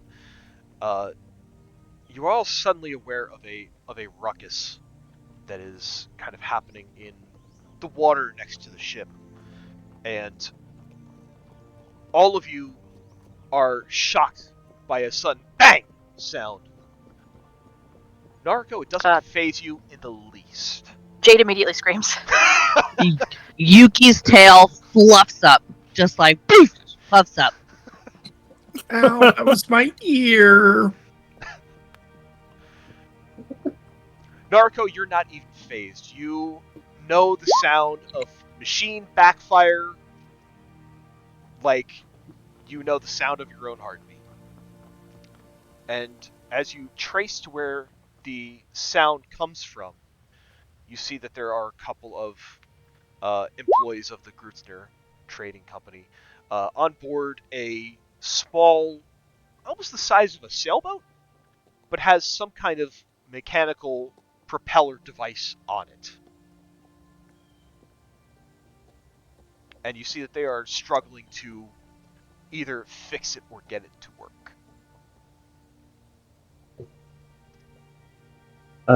Nariko's heart sinks, because while she's very familiar with that sound, she doesn't have good associations with it. That boat, is that the boat that we're supposed to be showing off later during the festival? That is the one. How much confidence does Nariko have in whoever is down there working on it currently? She doesn't have as much confidence in anyone else as she does herself to be able to fix something. Good. They may be capable, but So position-wise, you know. So Naruto is like up on the big boat, and then the smaller boat is that like in between the big boat and the docks itself. Yeah, it's close enough to a dock that you can, Okay. like from the actual dock itself, you can kind of jump in and out of it pretty easily. Gotcha. Naruto will. She was heading towards the gangplank. She will instead head over towards the railing and spy down at the state of the boat itself. And she will call down. Is everything all right, gentlemen? They look up at you, and like their faces are blackened with the soot of the backfire. You see there's almost instant panic on their faces as they see you, and they're like, "Oh yeah, Miss Narco, it's fine. We got it. It's gonna be fine. We just trying to fix this steam fuel line to the propeller." I'm sorry. Did you say the steam fuel line? Yep, that's definitely what this thing is. Okay, no. Naruto immediately don't. No. Just nopes right out of that. Naruto immediately grabs the grappling hook out from her kit, latches it onto the side of the railing, and she's going to do her damnedest to very ladylike gently rappel down into this boat before it explodes. Did you say that? Amazing. She just jumped off the side of the ship. This is I not mean, something I was Slowly, expecting. she looks like she's got attached to something. But did you see that? Jade's gonna get closer. With a grappling hook, lowering herself, Narco does a full Mary Poppins into this small boat. You are face to face with these two guys holding large wrenches, just kind of like looking at you slack-jawed. It is very, very Poppins. The parasol is still upright through the entire trip. Would it be an Arcana check or a Tinker's Tools check to assess what the damage is? Yeah, you can go either way. Narco can use all of those skills to make the mechanics work. Okie dokie. Good lord. Yeah, there's. I am a genius. Yeah, that's right. Something is prohibiting the exhaust from escaping the engine. Okay. Narco sees this, and she just kind of gives a sigh. She just, with a wave of her hand, moves them aside as she pulls out one of the wrenches from her pockets. Very quickly, she isolates a particular part of the intake valve, and she inspects it first, and then she just kind of grumbles under her breath, and she very quickly just like wrenches in there, takes a few turns, pulls it out, and she holds it up to one of the mechanics, and she says, "Sir, this is an 18-gauge Dwarvish intake valve. You may recall that 18-gauge in Dwarvish approximates to a 22 in Gnomish. You are 5 seconds away from blowing this entirely." Oh, yeah, we were just getting around to finding that. You cannot cheap out on parts for an experimental prototype when you work for the Von Grutzner. Is that understood? Yes, Miss Narco. I'm sorry, Miss Narco. Excellent. So, learning opportunity. What could we do with this part that would allow it to function as intended? Come on, I'm sure you know this one. They kind of look at each other puzzled. And even a second is almost too long of a hesitation for you to be comfortable with.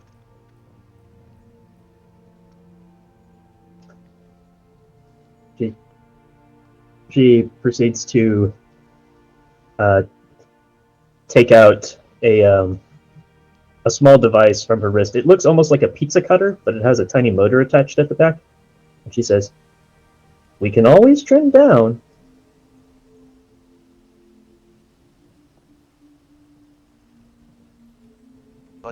can never trim up. Precisely. Right. So, Agent, hold this very steady now, or you're going to lose a thumb. There's a look of sudden panic, and this guy goes stiff as a board. Fantastic. All right, Narco is going to make the necessary adjustments to this pipe so that it will widen out and therefore be able to take the appropriate pressure of steam that's going to be needed. Once that is finished, she is going to gently pop it back in place, yank a few wrench turns, and she will step back and gesture to one of the boys.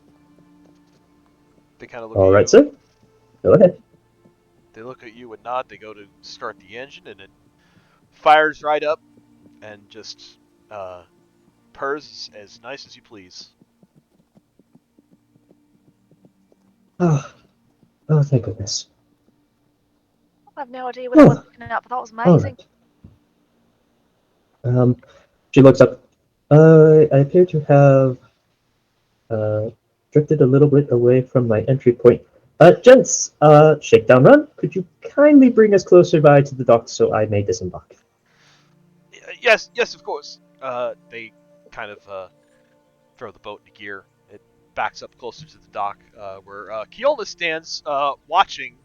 She's got a smile on her face, and as you approach, you see Keola reaches a hand out to help guide you onto the dock, and she says, Miss Narco, lovely to meet you. That was quite the show. On the trip over, Nariko quickly took out a pocket mirror and double-checked that she did not make the same mistake she did last time and didn't get like a bunch of soot on her face. Having arrived, Nariko will take the hand as she steps up. She will blush a little bit. She says, "Oh, terribly sorry, Lady Summermoon. Wasn't my intention to put on a show. Just realized that you know, some of my workers needed a little direct oversight. Terribly sorry for the commotion." We all must do what we must, and please call me Keola. Very well, Kiona. We should have the ship unloaded with all the requisite devices presently. Is there a manifest I need to sign, or? Yes. She pulls out some paperwork, leads you over to her workstation. She says, I can gather some of the sentinels to help offload your ship. And as she says that, a door bursts open from the top of the Von Grutzner trading vessel. You just hear, nope, that's not going to happen. No way. And coming out, you see a face that you are probably all too familiar with. Would you care to describe Kenneth for us? I mean, Kenneth, the man, the myth, the legend, he needs no introduction. But if there must be one. For those of you who have had the pleasure, Kenneth is a half-elf, blonde-haired,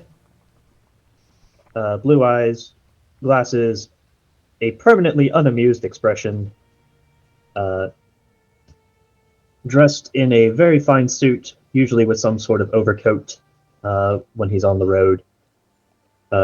Here in this continuity, as a worker with the von Grutzner family, he is also decked out with a couple of firearms for personal defense, though he really does not want to ever use them. He is a lawyer by trade, and it is very difficult to tell if he does have anything resembling a personal life.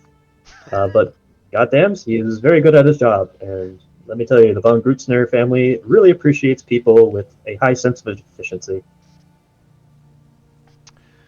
So he comes bursting out of the cabin on the ship. He starts marching down the gangway. He walks up to and approaches Keola. And he says, listen, I'm sure the Sentinels are very nice. You're very great people, but I will not have your brutes handling my sensitive equipment. Do you understand? And Keolana's like, well, who would you suggest? Kenneth looks to you, Narco, and looks to this other group that has been watching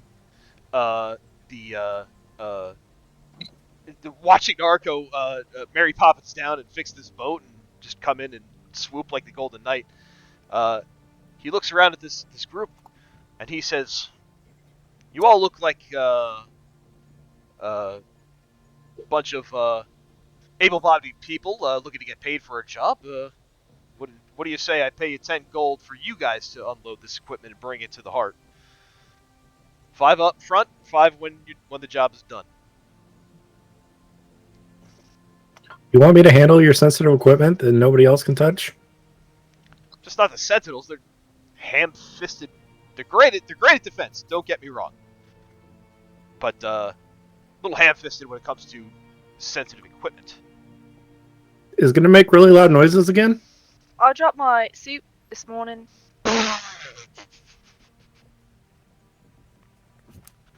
To be fair, it was last night's soup, but I hadn't eaten all of it, and I was gonna have it today, and then the eggs weren't ready yet, and I got startled, and I dropped. Anyway, that was really great what you did down there to Narco. I didn't really understand what I was seeing, but that was amazing.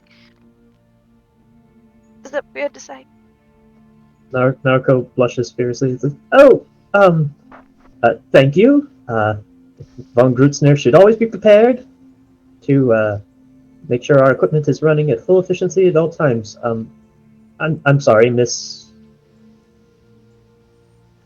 Oh, my name. Oh, I'm Jade. This is Reverie, and these are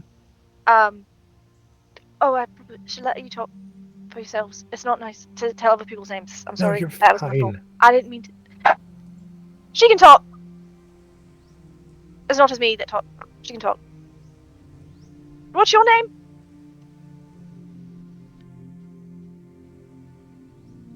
Someone said it Is online. Jade asking that to Narco? Yeah, she's asking Narco. No. Oh, she looks at the assembled gaggle. It's a pleasure to meet you all. I am Narco von Grutzner of the von Grutzner Trading Company of Point Pleasant.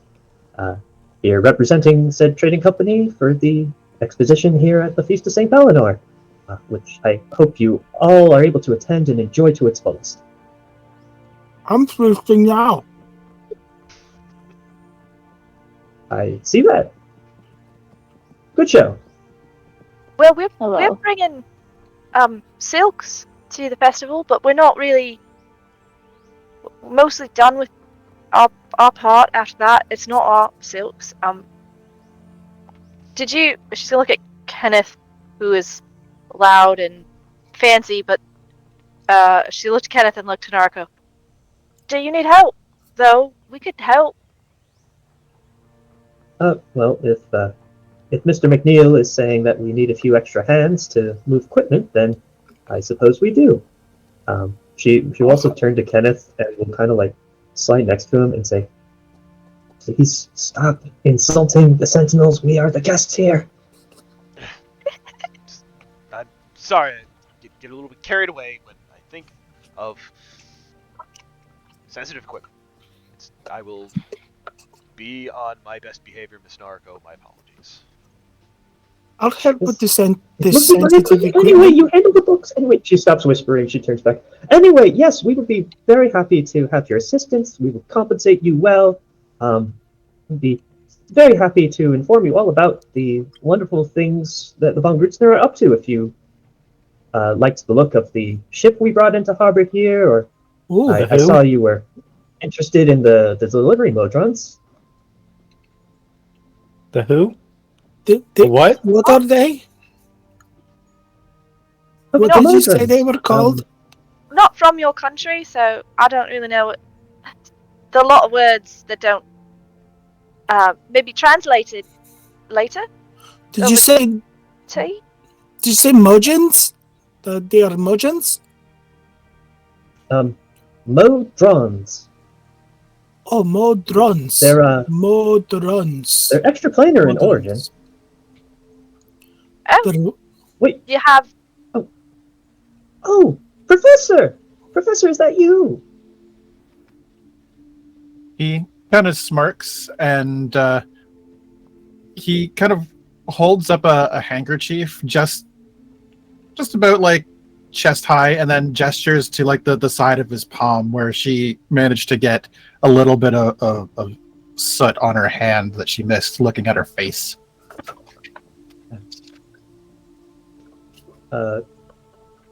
Naruko, let's see if Naruko is insightful enough to read your signal. No. Amazing. No. She does not see it. She sort of gives you a small curtsy. He's like, "Oh yes, I did get your letter. I don't know if you got my response. Always on the move as you are, but very happy to see you here. I'm certain you can do a wonderful job of explaining much of what we do just as well as I could."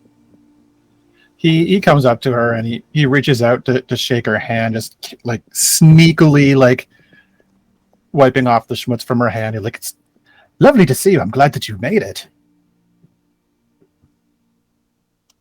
Oh yes, well it's hardly going to be the longest leg of the journey I'll be undertaking for the time being, but I'll tell you more about that later, I suppose. Miss Oh. Miss Kiona, it looks like we'll be I'll be offloading some more goods directly over towards the heart. Is there any other business that we need to conclude with you here? No, not at the moment. I just did you have something in mind? Nothing in particular. I just wanted to know what the schedule for the next few days would look like as the feast is progressing. Well, today is it's setup day. There are some in the exposition part of the feast that are practicing their pitches today, which you are free to do so if you wish. There is also a lunch being prepared for those of you who are assisting with setup and those of you who are presenting and providing other such goods. So you are all welcome to attend. I'm assigned to be your liaison to the feast, all of you, and she looks at everybody here. Responsible for making sure you know the city, you're able to get around, and security if it comes down to it, of course. Tomorrow will be the first proper day of the feast. There'll be bands playing, and there will be food, and of course prayers to Saint Balinor in the morning. And we have several events spaced out over the next couple of days.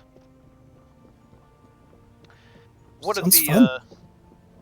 One of the rumors going about town, I should have you know, is that it's been said that one of the Thorns of the Black Rose themselves is going to be attending this year, so we're all quite excited. What, really? Yes. Which one? Don't know. That information has not been told to us. Oh, that's exciting! I've read so many books about. I've read a lot of books about them. Reverie leans over to Jade. Who are they? They're the ones who stopped the latest plot to destroy the world, as far as I'm aware. The one 25 years ago at this point.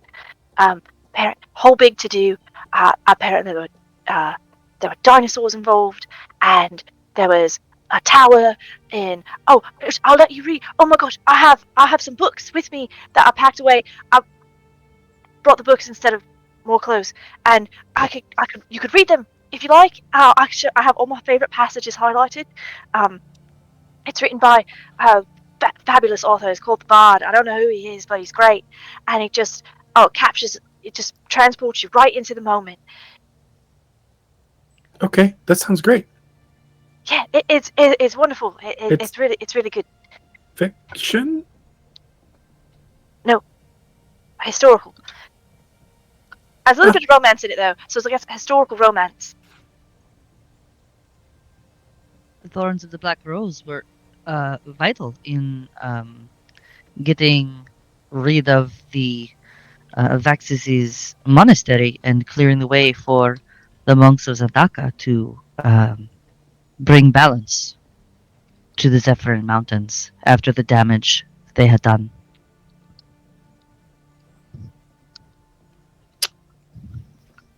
Reverie looks skeptical that this could be a true story, but she is interested in reading the book. I'm still confused about the dinosaur part. I mean that part might be an exaggeration. They could have maybe they summoned apparently there were some dragons there too. So maybe they've taken creative license with dragons and dinosaurs. They're very close. Similarly, if the very large lizards, and some of them the sentinels were riding them, and they came from. Everyone's staring at me. You could all read the book. No, we were listening raptly. Please tell more story. Oh, right. Yeah. But the book that I have with me, it's mostly about the last battle. But it was a whole adventure that they went on. That they had to just completely dismantle his whole evil scheme and his web of contacts throughout the land. And there were pirates and wizards and there was a woman from she was from the plane of air, and she was a lost princess. And it's just and then there was one of them he's not a mummy anymore, but in the story he was undead, but then he came back to life, and then he was there too. It's a really good story. It sounds like a very good story. It was really great. Oh, and I forgot there was in the midst of all of that was happening, and they're all fighting this shadowy darkness that's trying to take over the land, take over magic itself. Then one of the thorns of the Black Rose, she was fighting a demon, like he was trying to possess her the whole time, and she was so strong, and she just fought him the entire way through. And then they had to deal with that on top of everything else that was happening. And then there was a cleric who brought her goddess down and freed an entire city of people. It was just great. It was amazing. So I wonder which one it is. If they're coming, they're all really.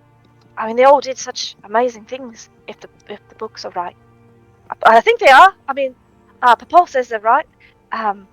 He keeps up a lot of current news, but 25-year-old news at this point. But current, recent memory news. Last 2 decades news. That would be very interesting. I think my mother actually met them at one point. Very briefly. She didn't have much to say on them. Really? Your mum met them? Oh.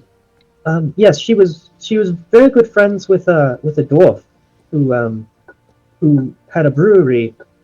He traveled with the Thorns, but they weren't known as the Thorns at the time, I don't think. It was much early on before everything you're describing.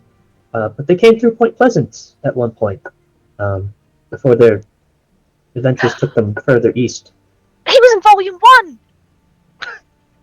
He was... So, alright, so the book that I have with me right now, this is for the one that they did last, but there was another adventure right before that. I took place here, not all here, in this area of here, where other places are. That's the dwarf, Ironhammer. He does the Ironhammer ale, right?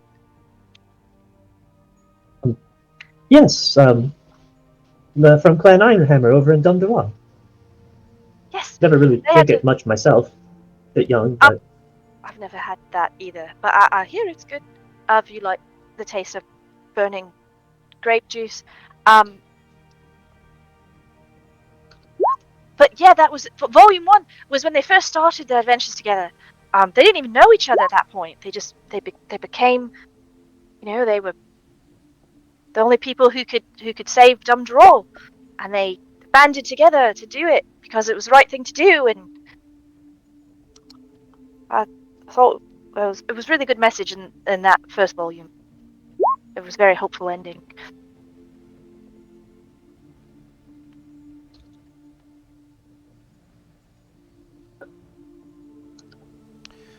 Kilna, listening to all this, kind of nods and she says, yes, it's all pretty true from what I understand. But there is much to do, and Miss Narco is the last of the group that I was waiting for, so whenever you are all ready, I'm happy to escort you to the Heart to deliver your supplies, and from there, if you wish, you're free to join us for lunch, to set up your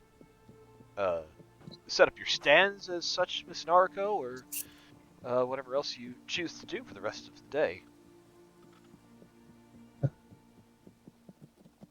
Well, we've got the momentum, so I think as much setup as we can do now will save us time later to really enjoy the festivities. So, Mr. McNeil, if you would be so kind as to direct us to what still needs being moved.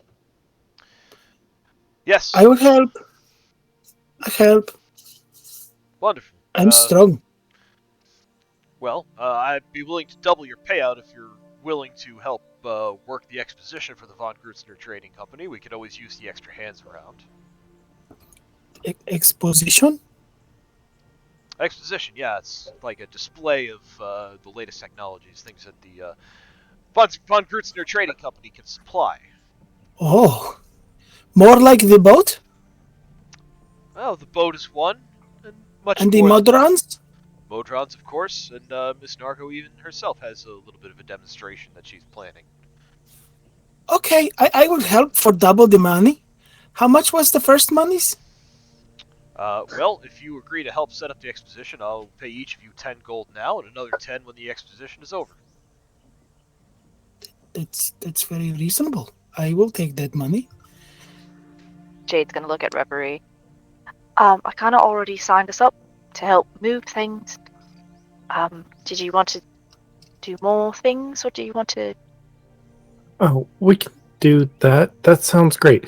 And she's going to turn to Kielna. How much does lunch cost? We provide it for free for anyone who's working the exposition. You give food for free? In this case, yes, we do. Well, most of the time, the Church of Saint Balinor does try to give to those who are in need. So, oftentimes, yes, there is some free food available donated to us by volunteers of the city and others who just wish to do something nice for somebody that doesn't owe them anything back. Oh, nice. Good to know. Okay, free food as long as I work this thing for a little bit. Cool. Got it. Did you want to work? Yes, there's free food. Okay. I mean, I like to do things, different things. I'm gonna break something. You'll be fine. But if that does happen, I'm probably going to laugh. Just letting you know now. It would probably be hilarious and terrible at the same time, and I understand, and I forgive you in advance. Yuki will lean over, hearing that. She's not too far away. She'll kind of lean over and say, I feel like if you break something, Miss Naruko is going to be able to fix it right away. So do not overstress yourself, little one. I'm trying. It's a lot. Yeah, but thank you, Yuki. Are you gonna work? Well, you're already working though, right? You're setting up your teas. I heard you talking on the ship. You're gonna have your teas all arranged and out. I'm very excited to show everyone the mystical arts of brewing the best cup of tea for the soul. I mean, are you gonna teach people how to brew the tea, or just show the people how to brew the tea?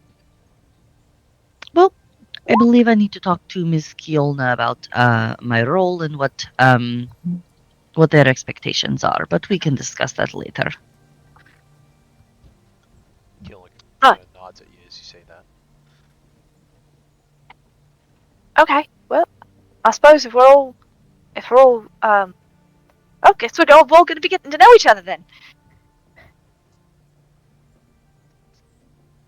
Ren looks at the professor. Are we to help with moving things as well? Would you like to help with moving things? I do not know how good I am at it, but if you will help, I will help too. Well, sounds like the perfect learning opportunity. You don't know unless you try. You don't try unless you're ready to help. So, I say we do it. Okay. Kenneth gives a nod of approval and he says, "Excellent." And he goes to each of you, and you may each add 10 gold to your purses. Narco, he also gives you 10 gold as well, and he says, consider it an allowance from your mother.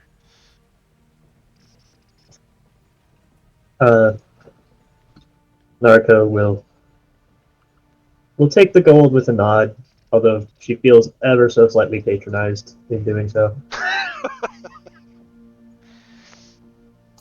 Kenneth says, alright, well, I'm going to get back on the ship, make sure everything's packed and correctly for you to take away. Some of the deckhands will start bringing this stuff out, and you may make your way to the heart with it whenever you are ready. And he goes back on board. Slowly but surely, some of the goods are brought out. They're different mechanical parts are brought out. A lot of stuff where there's some assembly required. These deckhands, they allow Narco to kind of piece it out to whoever she sees fit to carry these items. And whenever you're ready to go, Keelna begins to step forward. She says, "You may follow me whenever you're ready." Yuki will follow. Yep. To the place. To the place. So Keelna will guide you kind of through the city, and as I said, you see there are the residents of the town. They're all about. There are string lights being hung everywhere, decorations in the colors of the Sentinels. You see the eye of the Sentinel just emblazoned everywhere. Keelna leads you to the heart of the Sentinel. Oh. Wow, that didn't grab anybody. Hang on. There we go. I feel grabbed. Come on. So she starts leading you to the Sentinel. You'll see this district, you can tell, has gone through quite a bit of renovation. The houses, though modest, are very new, very well kept, pleasant landscaping everywhere. And as you kind of look in this direction, you see the compound of the heart of the Sentinel itself, kind of built around a church-like structure with a nice large courtyard in front. You see that there are stands and stuff already getting started setting up. Is there anything you wish to do or speak with each other or talk to Kielna as you approach essentially the Church of Saint Balinor?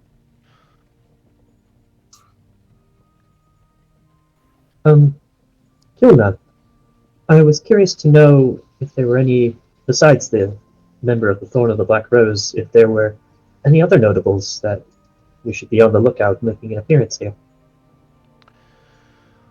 Well, news of the Rose of the Black Thorn coming has kind of cast a shadow over a lot of things. There's very much anticipation for that. But we do have some representatives from the Iron Hammer Brewery that are going to be showing off some of their new brewing styles, different flavors of ale that they've come up with. We have some representatives from the Rose Coast who are setting up displays for their new resort features that they will be showing off. And we have actually Headmistress Elbereth from the magic school in Moonhaven will be here as well. I guess she's trying to headhunt for new students. Magic school? Yes, the School of Magic in Moonhaven is one of the most famous anywhere, really.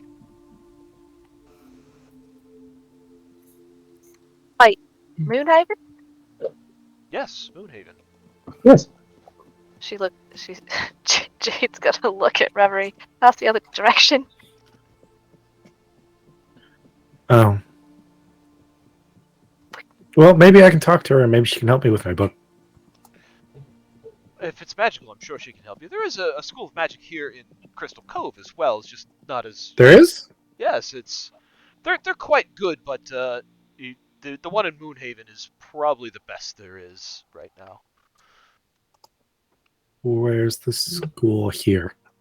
You can find it over in Lower Highwind. Where's Lower Highwind? She kind of gives you directions to like this area right here.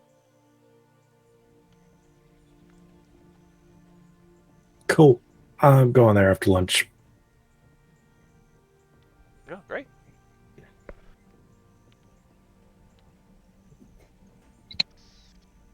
Narco kind of turns to the professor. Did you know that the headmistress was going to be here? Did she? No, I didn't.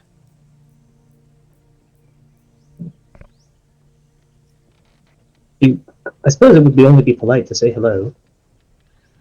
I'm sure she's busy, but yes, absolutely. Only be polite.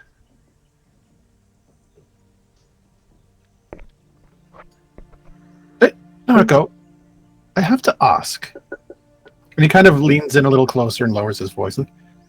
You don't happen to be carrying any of your personal firearms with you, would you?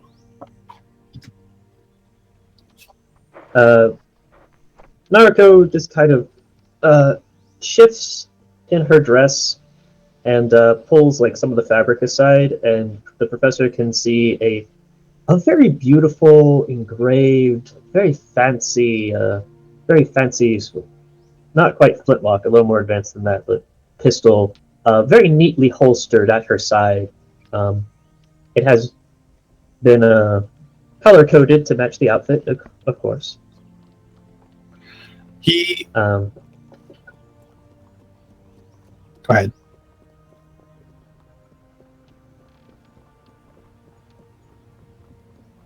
The professor's face just lights up, and he leans in close, probably inappropriately close to get a look at them, and he's like, "Oh, she is beautiful.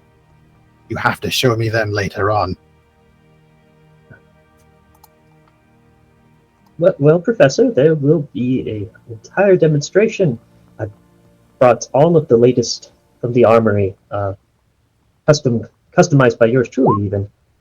Oh, If you can contain your excitement, after the demo, there will be a chance where you could even lay hands on, give a couple shots for yourself. he jerks upright, and his face just looked like a kid in a candy store. He's like, "You don't say."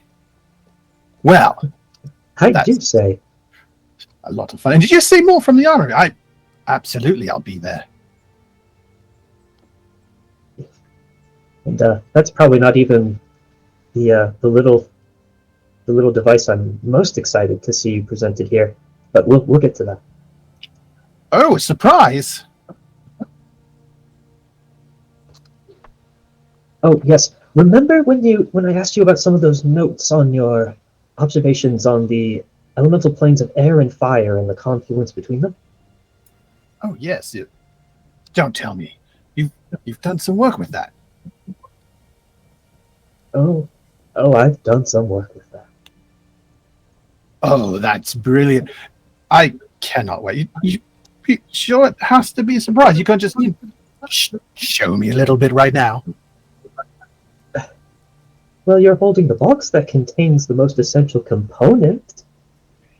He Just have to put the almost, thing together. he like, what? And he kind of like holds it up and tries to see if he can get a peek inside. Getting a peek inside, you see something that looks like you're fairly familiar with the various kind of steam engines that the von Grutzner's put out. This one intrigues you in the sense that rather than directing the flames to like boil the water, which conducts the steam, which then turns a turbine, this one seems a lot more open-faced in the sense that like when this thing goes off, you expect the fire to really just like shoot out directly from it. Oh,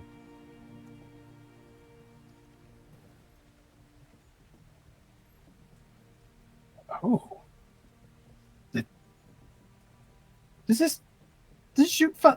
Did it? Yeah, oh, I'll just wait. And he just kind of straightens up and tries to contain himself and continues on. And he's like, "Oh, that's amazing! I have to see it. I have to touch it. I have to see it. Will you let me use it?" Once I've got it up and running, if you really want, I can let you be the first to try it. He just grins. It's the least I can do since you chipped in part of the research that helped make it possible. Oh, that's brilliant. That's brilliant. How did you account for the arcane dissonance? No, you know what? Questions after.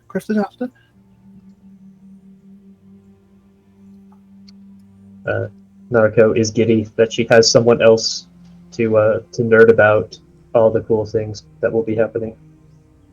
And then she remembers where she is and kind of like chest out, chin up, parasol in position, step.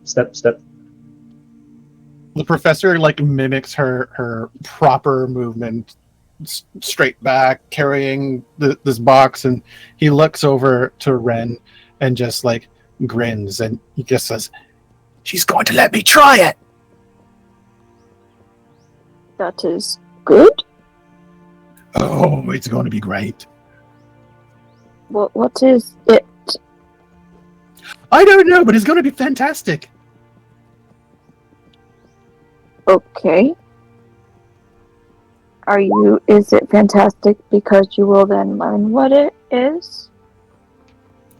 Well, I mean, there's a certain level of excitement whenever there's anything that I don't quite understand, but I mean, it's using my research. I mean, and Naruko built it. There's just so much things. There's so much to be excited about here. Trust me, it's going to be fantastic. Just you wait and see.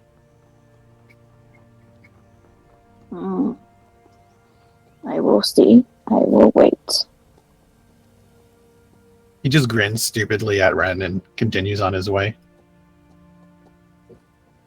Ren follows. He is still confused, but he is getting used to that.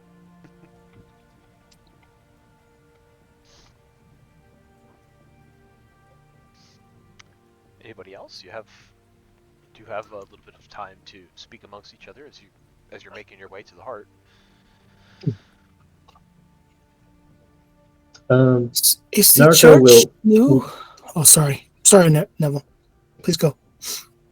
No, you go. I was just. There was like a talking to delay as soon as I Professor. started saying it. Then I heard you started speaking. I wasn't trying to talk over you. She was just asking You go first.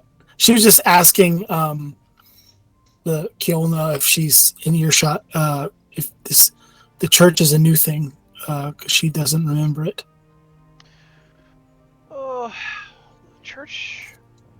It's probably not. It was probably there when she was young, but she. The church had some humble beginnings. It started off as a smaller building, and over time, as our congregation grew, it built up and outward, and became a district unto itself. It took a little while to get there, but the structure that you see before you was probably properly finished. Oh, I'd say probably about 10 years ago.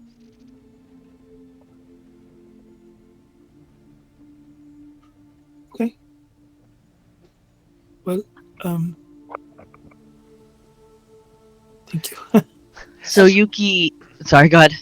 No, that was it. She's just saying thank you. The only thing I was going to add was that as far back as you can remember, Bahar, you always knew this district as kind of like it had a couple of names over the years, like the Sentinel District or things like that.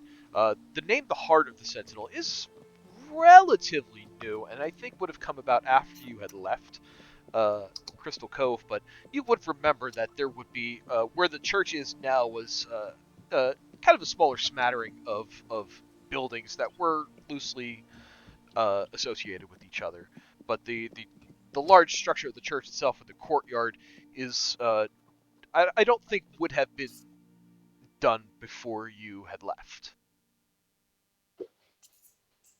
All right. So Yuki will kind of slow her pace. So she walks next to Kiolna, and she's going to ask, "Is now a good time to talk about your expectations for me during this festival?" She kind of smiles a bit and she says, "My expectations for you, Yuki, are whatever you wish to do. You were invited because the Sentinels who visited you enjoyed being around you, and whatever it is you choose to do here is your choice. And we are happy to have you in whatever capacity you wish to, I don't want to say serve, but you know what I mean?"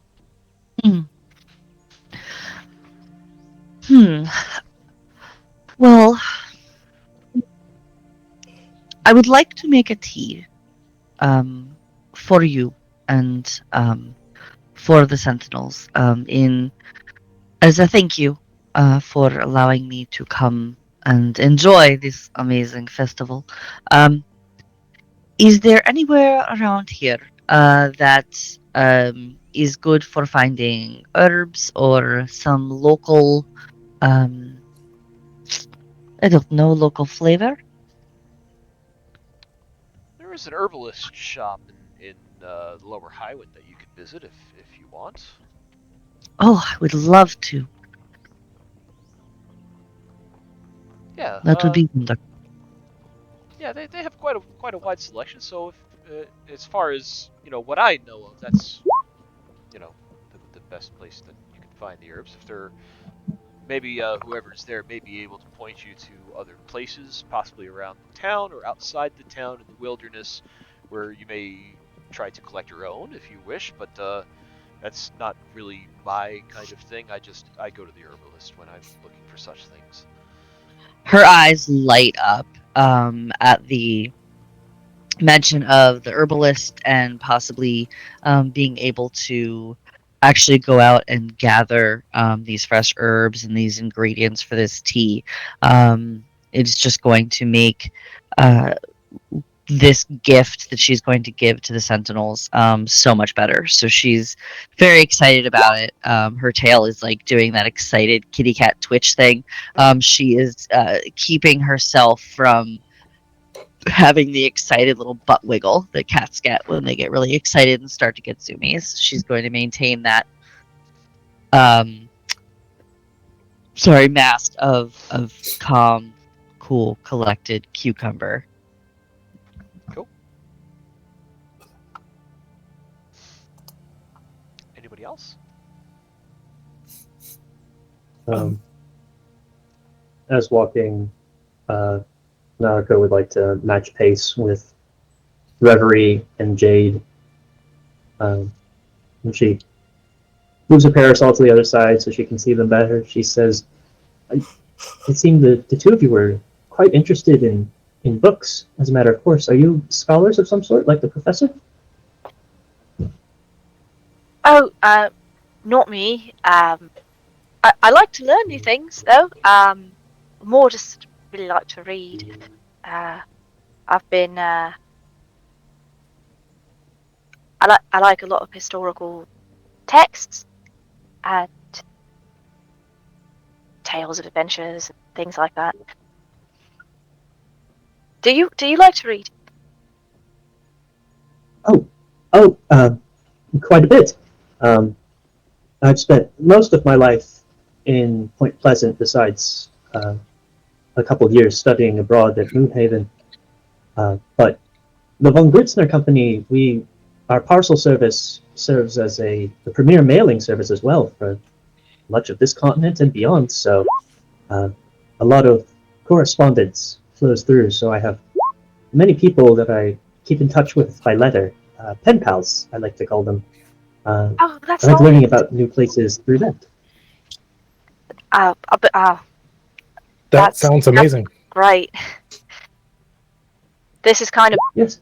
our first trip out and about. I'm sure you've probably seen so much already with everything. Oh. Well, that's just it. Not in person, hence the many pen pals. So Oh, it is certainly nice to see things in person after having them described. Although you do run the risk of perhaps being let down by exaggeration. But I've liked what I've seen of Crystal Cove so far. I mean, I agree with that. I mean, one of the reasons I like to read is just you can go anywhere when you read, you know? I am quite fond of books, also. Though I wouldn't call myself a scholar. I have this book with me, though. And you seem pretty learned. Maybe you could help? It's like coded. Oh, like a cipher? Yeah. Oh, that is interesting. May I take a look then?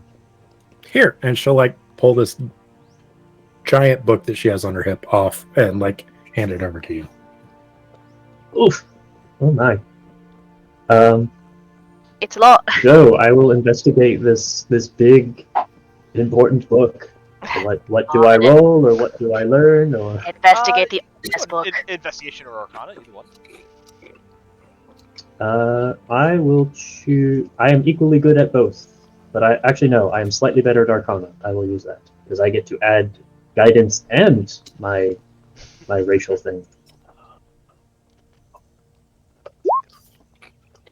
Level 1, folks. Jesus Christ! Oh my lord! Is that all? Dude, I love it. I should get expertise. I should absolutely get expertise because clearly I need it. The game's not broken enough already. Go for it. Yeah, make Joe's job harder. How does that work? How do you get the 2d4 plus 7? So here's how it works. I have 20 intelligence. I have proficiency, so that's 7. I have a d4 from the guidance spell, and then I get another d4 because I am a mark of making human. I have artisan's intuition. So Arcana or Artisan's Tools roll another d4. Add to that a base 18, which is already great, and you get, Jesus fucking Christ, Edward has been reborn. Ay. Wow. Edward's spirit lives on in Naruto. Ridiculous. Hey, we need someone here who's not, one, either afraid of everything, remembers stuff, and can actually apply that knowledge. See, the answer is easy for me. I just trust that Neville knows what he's doing. I just want to know how to replicate it. Like I said, if I wanted to go full ham, I would have taken Skill Expert as my extra feat at first level and added expertise, but that would only be a +2 at this point. So yes, Naruto likes books. Naruto even probably has at least one or two pen pals that they do write in code with because that's fun. Naruto's other languages: Common, Draconic, Elvish, and Modron. Um, Naruto is an artificer. She does study arcane magic, quite obviously. What does she determine about the mystery book? So, with that role, you pretty much know everything that Reverie knows about this book. It is a spell book. Um, holds some spells in it. I don't know off the top of my head which wizard spells cross with artificer spells. So you would see this. You would see the spells that you are able to cast in there. Um, there are after the first few pages, though, there are more just pages and pages and pages and pages of like arcane shorthand. And if you've ever seen like the kind of shorthand notes that were taken in like the 1950s where like we can't fucking make heads or tails of it right now, that's kind of what it looks like to you right now. Gotcha. Just for funsies, let's add this onto it as well. That's Anything interesting. extra fun? And game's broken. I'm fucked. Just absolutely destroyed right now. It is a spell book. I like knowing how things work. It is absolutely a spell book. You know that there are things written in here that are, at this point of your knowledge, kind of beyond your comprehension. But it is something that you are aware of. You could potentially learn as your power grows. You do also feel, though, that there is just a slight bit of sentience to this spellbook as well. Ooh, super exciting. If I had to guess, up to what circle of magic potency this book may go to, what's kind of the upper range? It goes about as high as you can. Oh, so up to the 9th. Mm-hmm. Ooh. So when I forgot to mention, when Naruto casts Identify, she literally pulls out like a monocle from her bag and like pulls it up to her eye. It very obviously starts glowing with magic as little gears whir around the periphery. And she starts examining the book very closely, and she's very in the zone. She has a lot. It takes a considerable effort for her to finally like cease her investigations and very, very gingerly close the book and hand it back to Reverie. And she says, well, from what I can deduce, this is absolutely a spellbook belonging most likely to some sort of powerful arcane caster. The cipher it's using is definite shorthand, the same sort that many wizards would use for their code, but it's a very old cipher. Well, I guess old on human scale. I don't know for you. But the magic within, I can sort of guess at a few of the spells early on, but there are some very advanced magics entwined here. The arcane formulas in the later sections, why they would go all the way to the highest tiers of magic that we have available to us right now. So, Really? presumably, if you could take the time to understand the cipher, it would be a very valuable resource to any aspiring wizard. More importantly, I'm detecting a small bit of spark. I suppose what I mean by that, you saw the Modrons roaming around, the constructs, yes? Whenever magical items or arcane constructs, they have a certain something when imbued with magic that grants them their sentience, to greater or lesser degrees. I like to call it the spark. I think your book has one. It's, I guess you could say maybe hibernating or very deep down, but I think it may have some sort of will of its own, although not one that can be reached at present. But perhaps with further study, not just the spells within, but perhaps that force as well could be uncovered. This is a marvelous book you have. It's really quite incredible. Where did you find this? Can I roll insight to see if she's bullshitting me? Sure. Ooh. Oh, hell yeah. Oh my god. The amount of interest. Cool. Oh, nat 20. You know what? Neville, go ahead. You can answer as you like. Yeah. Nariko can try to lie about things. It is impossible when it comes to shit like this. She is in total geek out mode. Like, you've seen Nariko when she's trying to be reserved. And you've seen Nariko when she saw magical shit or mechanical shit that needed fixing and she needed to get this done. She is 100% being honest with you here. She thinks your book is super cool, and she wants you to know about it to see if you know more things, so that together you can figure out what this super cool book can do, because it's super cool.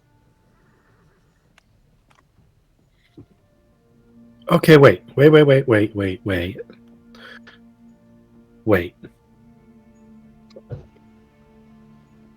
You think my book's alive? It has the potential to be sentient, but it wouldn't be alive in the technical sense of the word. I suppose.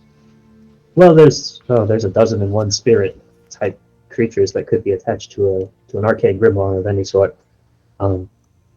But given the levels of magic intoned within this, I would have to say it's either something innate or something that was bound to the book as part of its creation.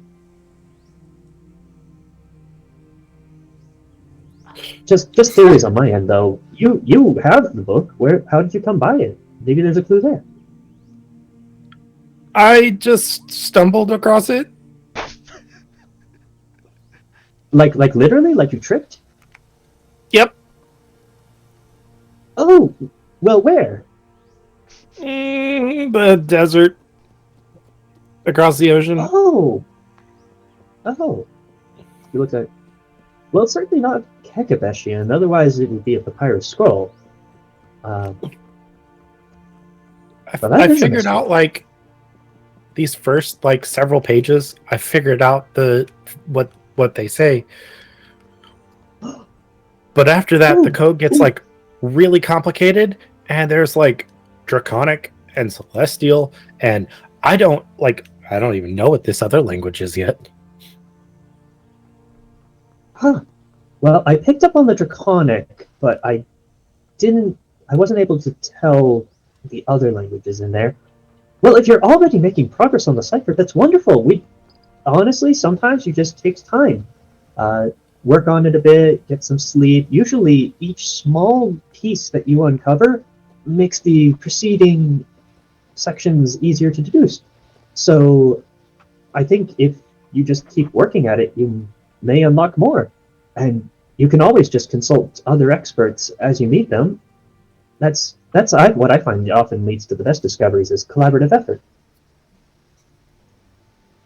Well, you seem to figure out stuff really quick. Like, maybe we could talk about this later?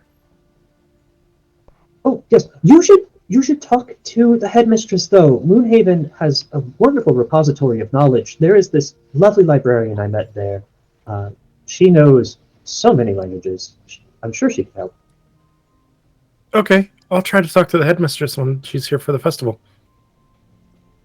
Excellent. She answers, doesn't. Oh, I'm sorry, Miss Jade. We kind of got carried away there. Oh no, don't apologise at all. Referee's been trying to figure this out for ages. Well, the weeks we've known each other, and it's been a time, let me say. But it's great that you're able to help. That was fantastic. You two are really cute when you're talking about that, and it was really fun to watch. Maybe, I mean, we're only, no, you're not here for very long, but you really helped Reverie, and I don't know if you really have a lot of plans or anything like that, but we're gonna go to the library later, and Reverie's gonna talk to the headmistress. Did you want to come with us? We could spend the evenings together, catching up over tea or coffee. Cool.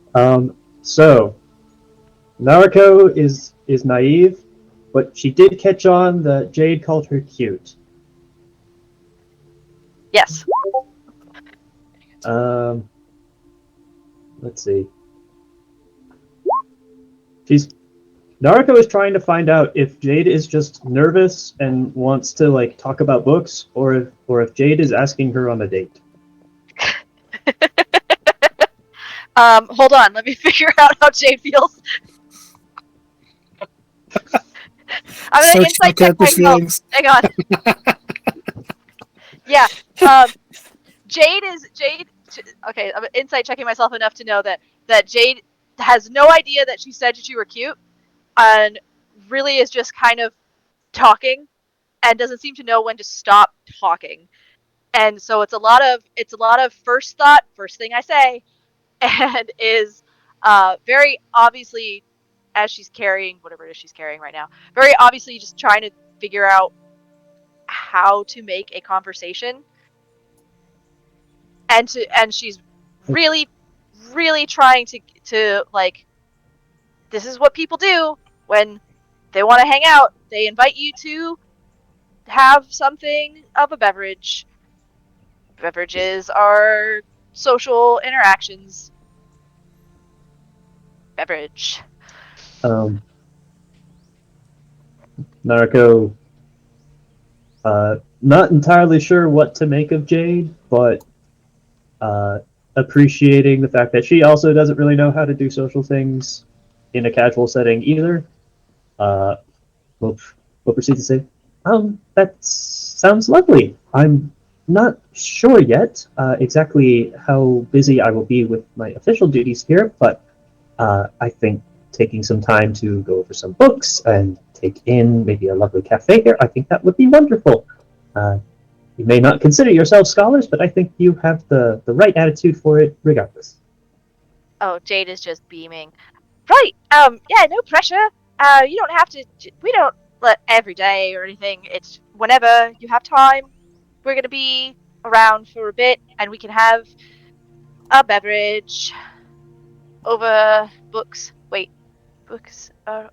We can talk about things. We can talk about the day and things that happened in that day, because we will have already known what happened the day before, because we would have talked about that.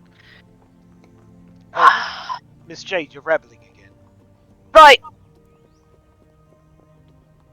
I have a box. Ticket, 2 places. I'm gonna go. By the way, we don't hear Question. David, do we? Oh yeah, you absolutely do. Oh, we do? Oh yeah. So wait, what are we hearing? Cool. What are we hearing? You're Wait. hearing a voice coming from Jade, why don't you describe where this voice is coming from? So, Jade doesn't have a whole lot of effects. She does have her pack. She's got her, obviously, her pack where she keeps a lot of things. But other than that, her staff is slung over her shoulder. Her staff is slung over her shoulder. It's tucked in a way that she can get it very easily. And her backpack and her giant hat, which is casting a shadow all in a circle all around her, as if it was her own personal parasol, but that she doesn't have to carry because her staff is needed both hands. But at her waist, she has a sturdy-looking black belt that's just very nicely buckled in silvers, which has a bunch of little decorations all over it. Looking closely, those are definitely more skulls. She's got a bunch of them all over her, in little different accessories and everything else. And at her hip is a black, not silken, but it's a black bag, smallish, It's not overly large, and it's embroidered over with lace in the shape of roses. It's like a drawstring. It's a drawstring bag that's been secured to this belt that she's wearing, and the voice seems to be coming from that bag. Like inside the bag, or like Seems to be coming from the bag. okay, very interesting.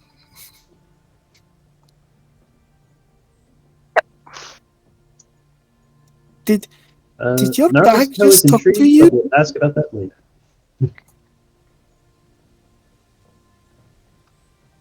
Sorry, the two people were talking at the same time. Sorry.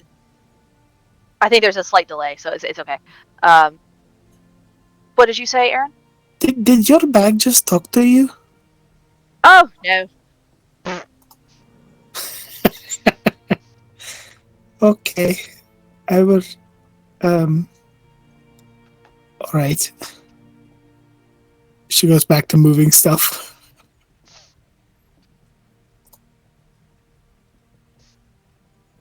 Nark. Do you have a bag that talks to you? I have something that talks to me. You do? What do Sometimes. you have? It is my lantern. She points to the lantern hooked on her belt. Oh, I've never met a talking lantern before. Yes, I that's mean, I've what it never is. It is a talking. It is a talking lantern. That's exactly what it is. Oh, is it alive, or is it just like a spell Yes, that mimics? it is alive. It is alive. There is Oh. a being inside. Wow. I'm sorry, Hear Bahar, I me. forgot. His name is. It's just you. That His hears. name is. No. He can. So Amir can like. So Amir can talk to me, but I don't think anybody else hears Amir talking. Okay. I mean, Amir might be able to do. That's entirely up to you. Like, Okay. so far, Amir has not made his voice heard to others. Okay. But she indicates Bahar indicates a little kind of a glowing glob of fire inside this lantern, and she says, "His name is Amir. He talks to me." But Oh, I heard your bag talk to you. I think other people don't seem to be able to hear Amir.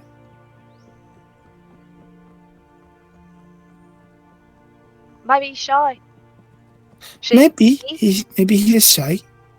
That could be it. Well, maybe they won't be so shy once we all get to know each other better over beverages. Tea? Yes, tea. Tea is great. Yuki has a lot of tea. We Yes. could all have some of that. Maybe she's doing stuff at the festival with her tea, so maybe different tea. She said She she likes was going to make a specialty today. all kinds of tea. Yeah, we could maybe test the tea. Taste the tea. That's the thing people do, right? Before big. That's the thing that people do. As you're kind of talking about your lantern, Bahar, you see the light kind of dims a little bit, and you hear Amir in your head, and he says, "Are you sure they are not agents of the Khan?" I don't think so. Maybe they are. You They should could talking be. about me then if they are. Oh, I'm sorry. I'm just saying, just find out if they are or they're not, and that way we know we are safe. Oh, okay. Are you agents of the Khan? No, not no. The what? Who's the Khan? I got hired for Kendall. Actually, I'm sorry. I misspoke. I was confused about something. Never mind. It happens to me all the time. Especially when you're trying to translate, a word into different language. Sometimes it gets Yes, this is mixed up. so true. It's so true. when this language is not my first language, it makes it very difficult. Right? It does. I mean, I spoke this common tongue when I was younger, but it has been many years and since I needed to speak it. Well, you're doing real great. I've been able to Hmm. understand you. But are you talking about Kenneth? Oh no! I'm sorry. Um uh I was confused for a moment. It is okay. I am Oh. clear now. Oh, okay. But yeah, we could just have tea. Maybe Sorry, I'm here. the specialty tea teas. Subtlety. Har har har. I mean, maybe we could just have, like a nightcap or something before the day is done. What Have is people- nightcap? It's something that my papa usually has at night. It's a drink that you have before bed to help you. Just it helps you wind down from the day, and you get to Oh, you sit and you calm like down and you cozy. talk about your days. A what? Like cozy. It is a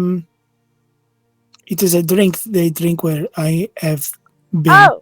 Oh, It's a very strong drink, but if you are fearful at night, you can drink it before you go to sleep. oh, I guess yeah, like that. You just take it before bed, and it just gives you time to wind down and talk with your family or your friends when you have friends, about your day and the things you did that day. Where I With am from, people, drinking the cozy is forbidden by the Evasia, but people do it anyway. yeah, a lot of people do what you're not supposed to because it's more fun that way.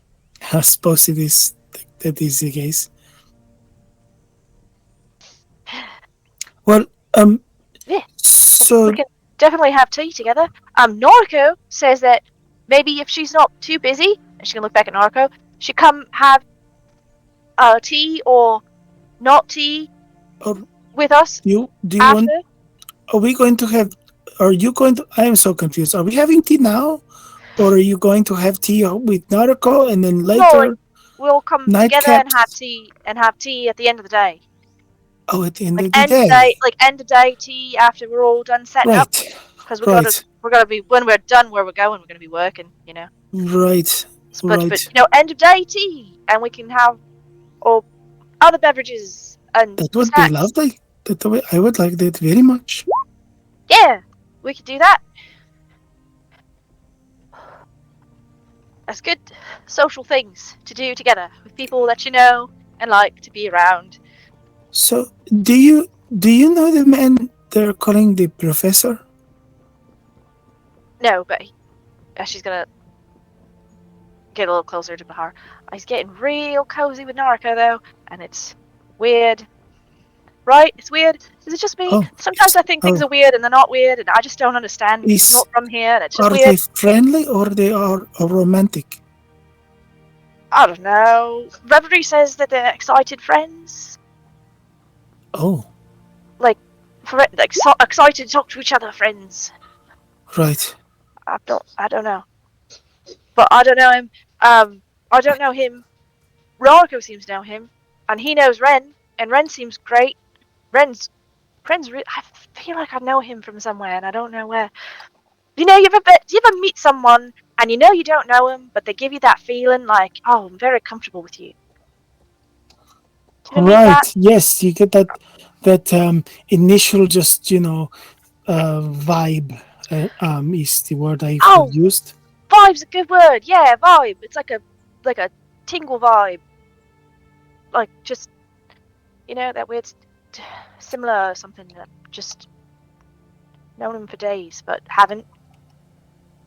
But the only people I really know is Reverie and well, I know you kind of and Yuki a little bit from the ship because we were all together for a couple of weeks, but I don't really know anybody else.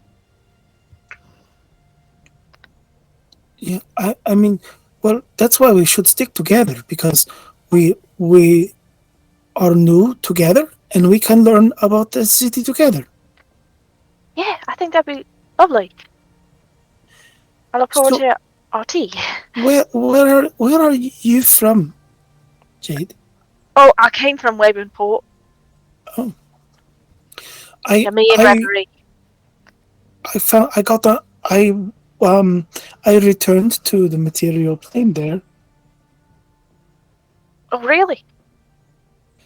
Yes, I didn't know where I was, but I had a little gold, so I found the docks and I asked if there was a ship going to Crystal Cove, and they said yes. And so, um, so were you? Did you live in Weyburn Port before? For a little This while. trip? Yeah, and then for a little bit, and then before that though, I came with my grandmama, and we were traveling. She had to leave though; she had some stuff she had to do, so kind of just on my own for the first time, first time in a Oh, ever. And then, but I met Reverie, and that was great, and we've been fast friends ever since. are you close with your family? You have your grandmother is close to you. I mean, not really. I kind of Oh, just met her not too long ago, but she's really nice. She's wonderful. But I'm really close with my papa and all my sisters. you know, Everybody else. I don't. I just like Bahar looks a little pensive for a moment. She says, I don't know if any of my grandparents are living. Oh, well, Hmm. we can find out. Well, I suppose I am more interested in just exploring the city. I am. I have been. I have been in a dark place for a very long time, and I am so happy to be home. Were you in like a void before? You said you just came back to the material plane. I was on Oh. the plane of fire. Oh, I no, Emir. I will tell. I do not think she is. Jade. I was trapped in the retinue of the Sultan in the city of Brass. oh, But I found my friend in the lantern, and he showed me how to escape, and that is how I got here. When I was young, my father he had a business, a shipping business, shipping spices from Crystal Cove around the world, and so Crystal Cove was always our port of call. It was always our home, and we were in a shipwreck, and then I was captured and taken. So now that I am home, I am so excited to see the city. I only ever really spent much time in the docks when I was a little girl. My father, we lived on the ship, so we had shore leave, but he only let me go so far. I was only, like 12 at the time. oh. So Yeah, I don't blame him for not letting me roam, but yeah. My papa was really protective. It took a lot of convincing to let me come out this way. are you close with Encouraging. him? He was yeah, we're really close. I mean, he was really excited for me and encouraging for me, but he was also scared because first time on your own and away from home, and it's just out in the I world. can relate. Well, But I'm so but sorry it is to hear you wonderful. were trapped. Yes, yes, thank you. But it I'm is glad to wonderful hear. that your father is so supportive, and Oh, that he encourages you to go out and explore the world. He's great. I don't know where I'd be without him. I loved my father very much, but I lost him in the wreck. I'm sorry. Oh, I have had many years to process it. But I'm so happy to hear that you have a good family. It is Yeah, such a precious gift. it really is. So Every day I'm really thankful that I is there have. more family of yours here in the city? Well, I don't know. Oh. I've got a bunch of sisters, and they're out exploring too. Some of them have come home. You have sisters? Mhm. What I've are got- your sisters like? Oh, they're great. They're so great. They're all so adventurous and they're so smart, and they love to explore everything. And gosh, they've done so much with their lives, and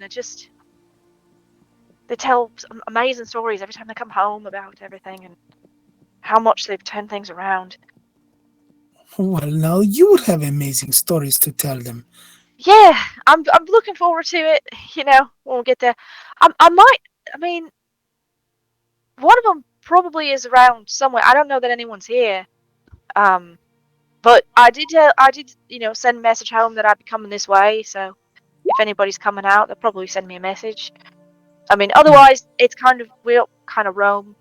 No one really has a place that they settle down in for too long before we tend to be moving on. At least my sisters have anyway, and I just started, so I haven't really found a place that I'm like, oh, this is great, and I want to stay in one spot because so much I want to see and so many things I've read about that I want to go to and just see. I would love to. I'm very excited to see things too. Yeah, maybe. I mean, I know you said you were really excited to be here, but I'm excited to be anywhere that isn't the Sultan's palace. I tell you, we will have adventures. I will help you find things to see.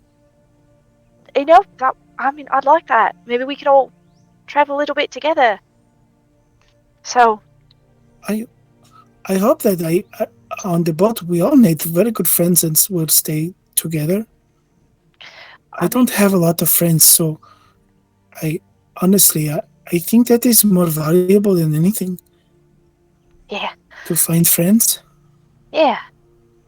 I really like to make some friends. Reverie's my first friend.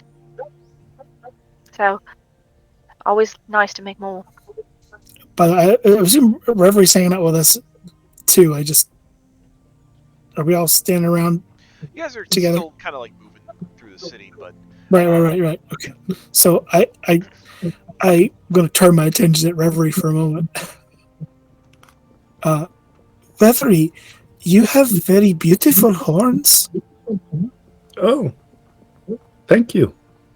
You decorate them very pretty. I try. They're going to draw attention anyway, so might as well have them look good. I can understand that. So you have a magic book? Apparently, I thought it was just like a spell book with like some really hard like cipher in it. Huh. But apparently it's more than that. So Well, maybe we can go when we go to the library though. You can figure out. We can ask that archmage or headmistress who's in town, and maybe we can sit down to tea with her and figure some things out. Or, yeah, we should you definitely ask can. if she's here yet. Yeah. Well, maybe when we're done setting all this up, we can head to the library for the day. Rest of the day. Last bit of the day. It's pretty early still.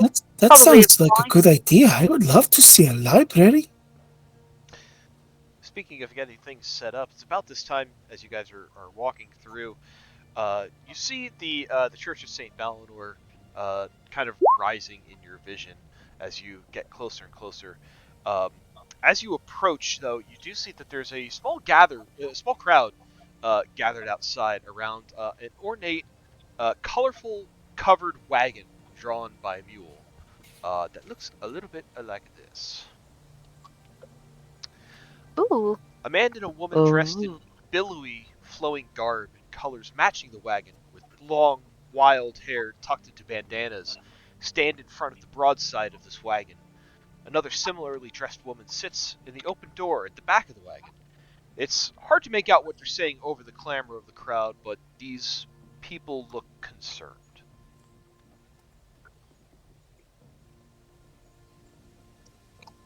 We can try to get a closer look. Yeah, you can get closer if you want.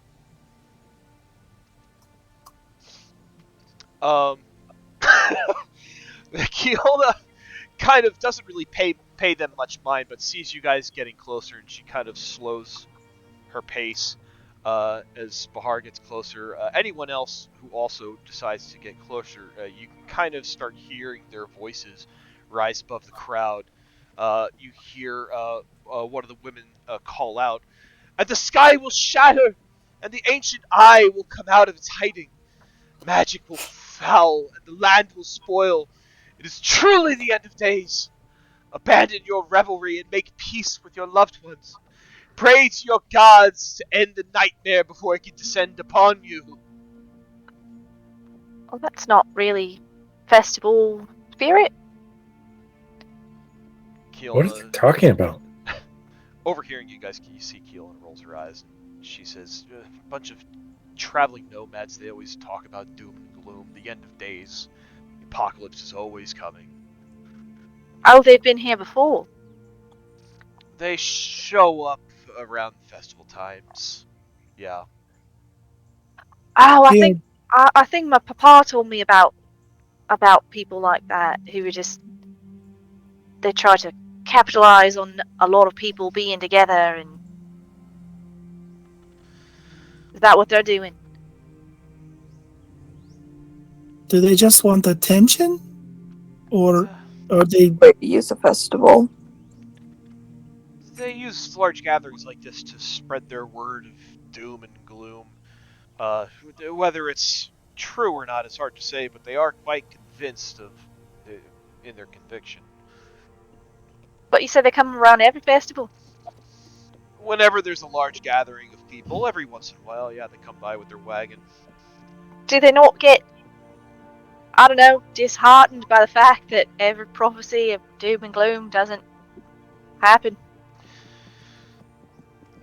They think they're doing everyone a favor by warning all of us of the whatever impending disaster is coming ahead of them. Oh. I Well- mean, death comes for everyone, but it hardly seems to need such grand proclamations. Well, it's nice though if they think they're trying to warn people.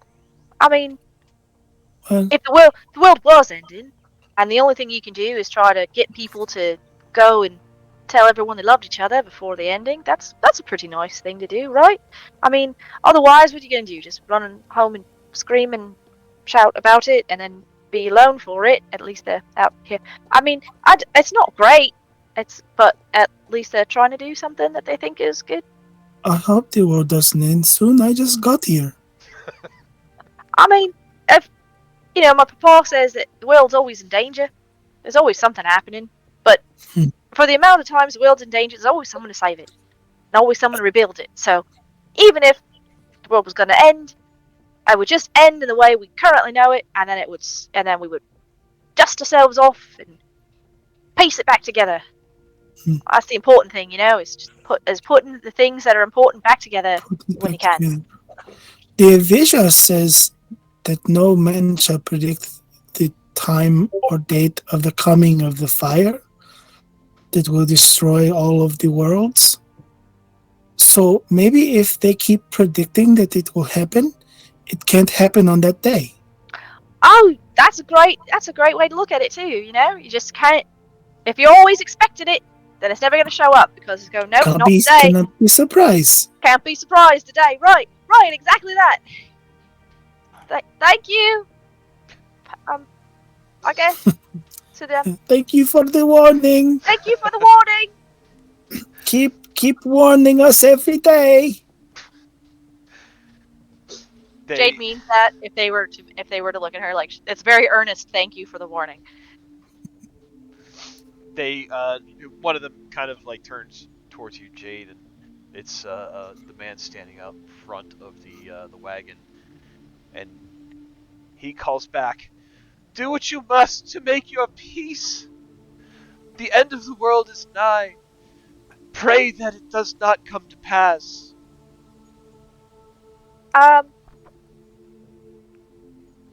Okay. I'm gonna keep on then. Keep it on. To peace You see, this way. Kiolna kind of gently puts a hand on your elbow, and she Right. says, "It's sometimes best if you don't engage." Oh, I feel bad just ignoring them though. They're trying their best. Just, I mean, you say thank you, and then at least they know that someone appreciated it. Right? You get used to it. Please, won't you come inside? And she starts to lead you back towards the church, towards the courtyard. Okay. Yeah. I brought this books to put down anyway. Let's go.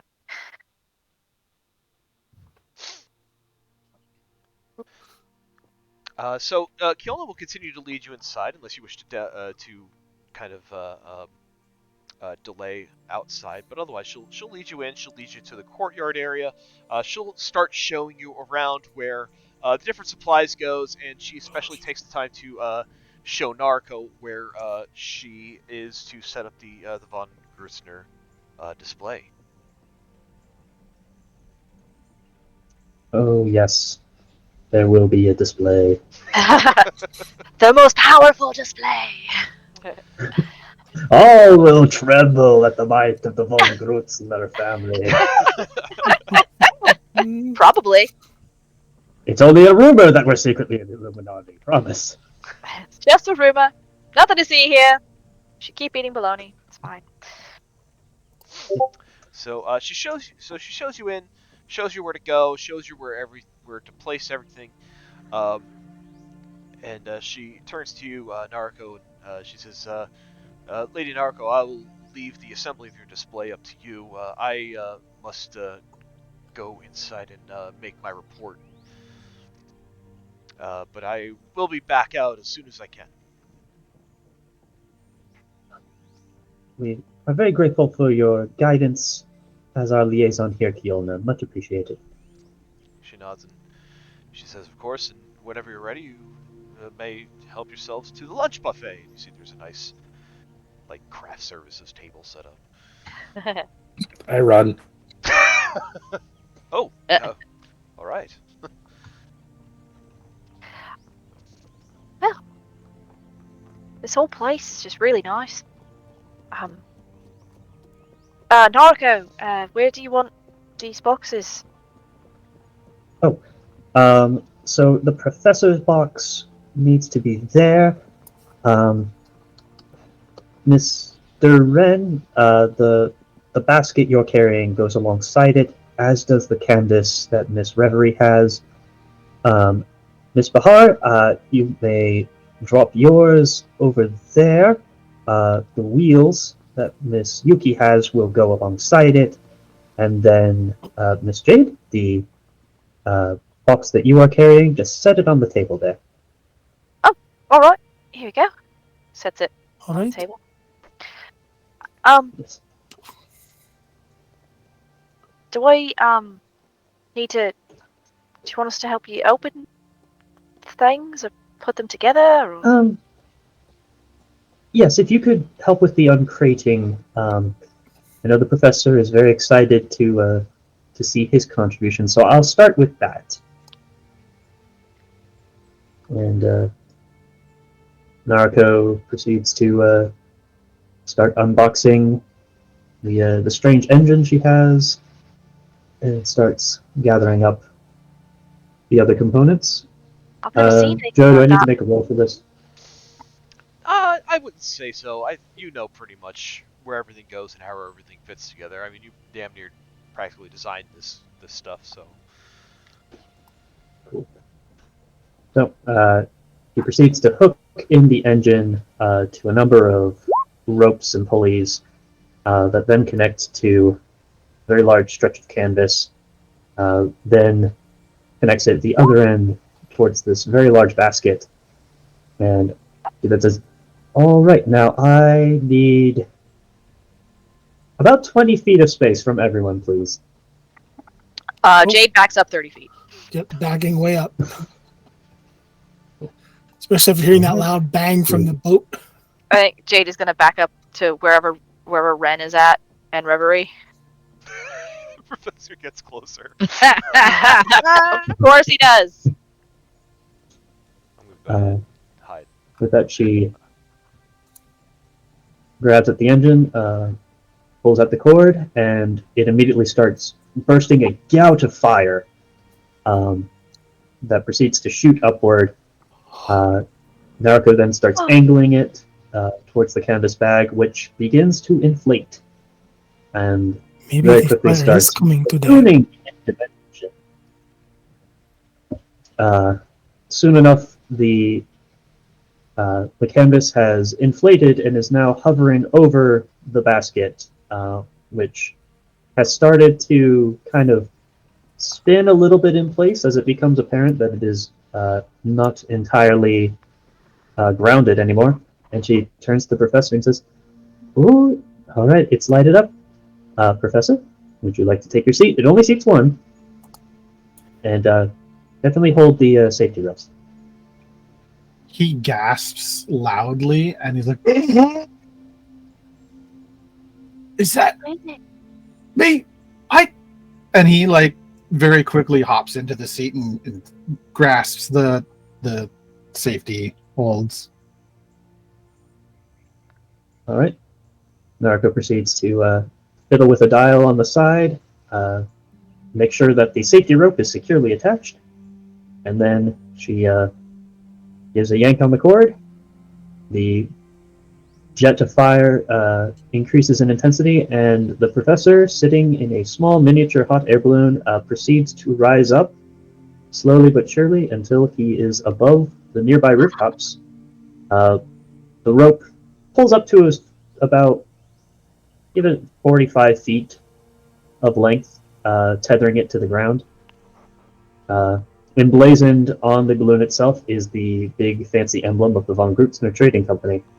And Naruko looks on it very proud and turns to the others and says, "I think that should draw some attention, don't you?" That's amazing. What? I mean, you're making him fly, but I don't feel any magic. How does it work? How did you do that? The professor will never let me hear the end of it if I save the explanation until he gets down to us. So until then, just look and imagine. One day I want to see an entire ship carried by technology like this, just flying across the sky. Imagine how much faster travel could be. The places we could go. So much Jeez. quicker than, if we were to travel along the sea. Or land. Would it be quicker? Or would it be... I mean, think of all the things you can see. Think of all the things that you see on a ship and you're just looking out into the distance. But if you're high... What if he falls? That would be bad. Don't fall! Oh, it's fine. I can take care of it if he falls. Oh. Try not to fall, though. Try. Naruko That's fine. calls up I mean, there. it'll be fine. "Professor, how's the view?" You just see his head pop over the side. He's like, "What's fueling it? Is that a miniature thematic field generator?"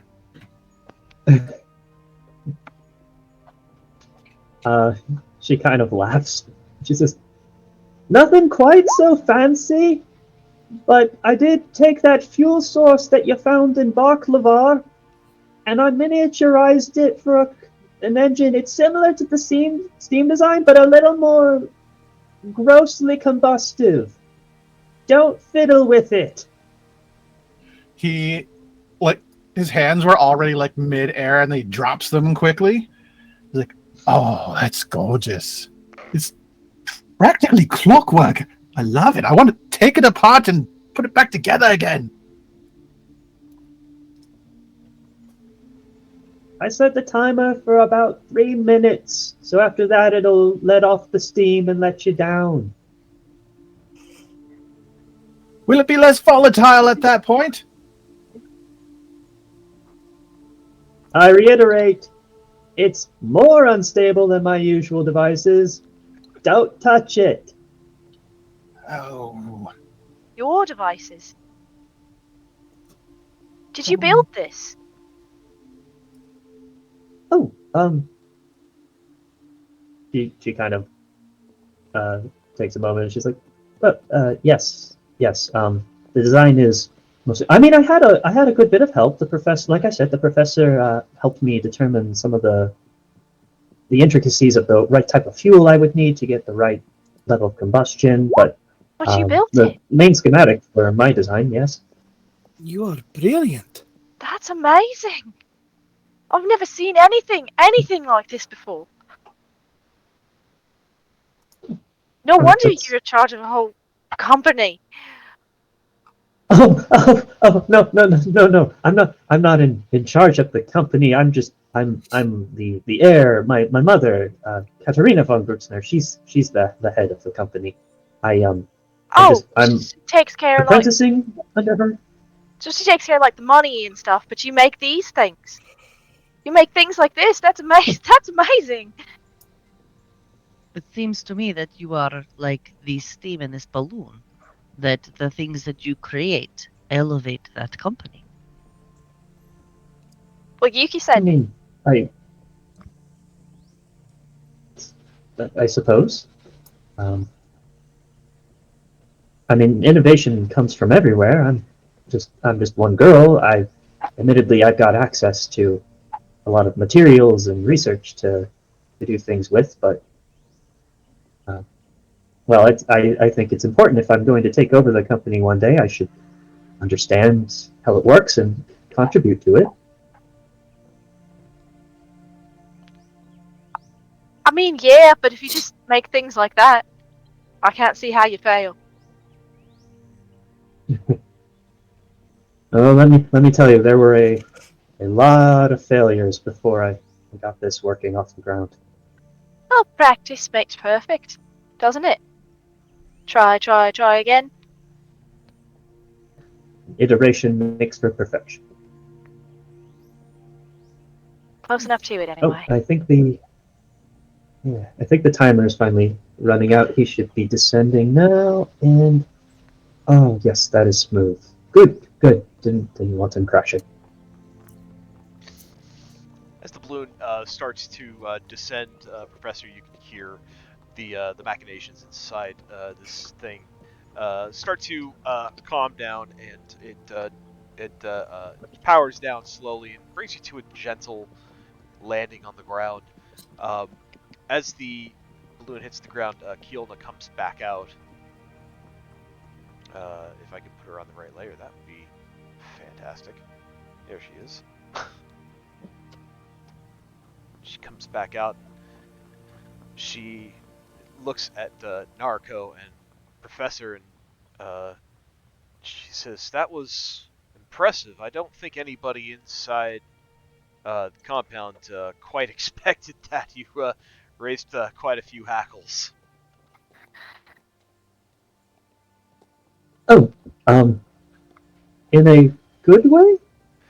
Well, kind of alerting at first. I'm sure you can imagine that security is on high alert with so many people in town for such an important festival. But once they realized what was happening, they saw the von Grutzner name on the side of that balloon, and things calmed down quite a bit, and it was quite awestruck. Oh, good. She looks over to where some wooden beams and a set of wheels and a yet to be unopened box are. She says, "I may hold off on assembling the cannon just yet, in that case." Her eyebrows lift, and she says, "Cannon?" The what? Yes, demonstrative purposes only. It's very, very similar to the same artillery pieces that we mount on the ships, just a different ammunition type to be shown off. But I I think maybe we should save the firearms for later if security is getting antsy. No, as long as we have an idea of what's coming up, it won't be a problem. And as a matter of fact, it seems that your demonstration is so anticipated that they're hoping you would be agreeable to moving it up the schedule to be the first presenter tomorrow. Oh, I von Grutzner is nothing if not the first to innovate in all places wherever possible. I'd be delighted to kick off the show with a bang. She kind of grins and she says, "Wonderful. Happy to hear that." I will just wanted to come out and make sure that that was all right with you. I will leave you to setting up for the rest of the evening. Once you're done, we'll make sure everything is locked up nice and secure so that nobody messes with it. So you can go out and enjoy your night if you wish to spend some time out in the city. You have some free time until tomorrow. Whatever you wish to do. Sentinels will be posted throughout the courtyard throughout the night, making sure that everything is secure and untouched. Wonderful. Nariko will set about to getting the rest of her display set up. There's a cannon, there is a number of firearms, there are a few devices that don't seem entirely immediate what their purpose is, but I'm sure that's all part of the demo. He is right back into checklist mode, making sure everything is spiff and span and in its correct place, and all the parts are in order, and that nobody touched her things. Talk. We are Noriko. Jade said that you were interested in having beverages afterwards. Oh, yes. I heard that Crystal Cove had some wonderful restaurants, cafes, and the like. May I join you? I mean, Jade was the one passing out the invitations, so if Yes, I just wanted to make sure it was okay and it was not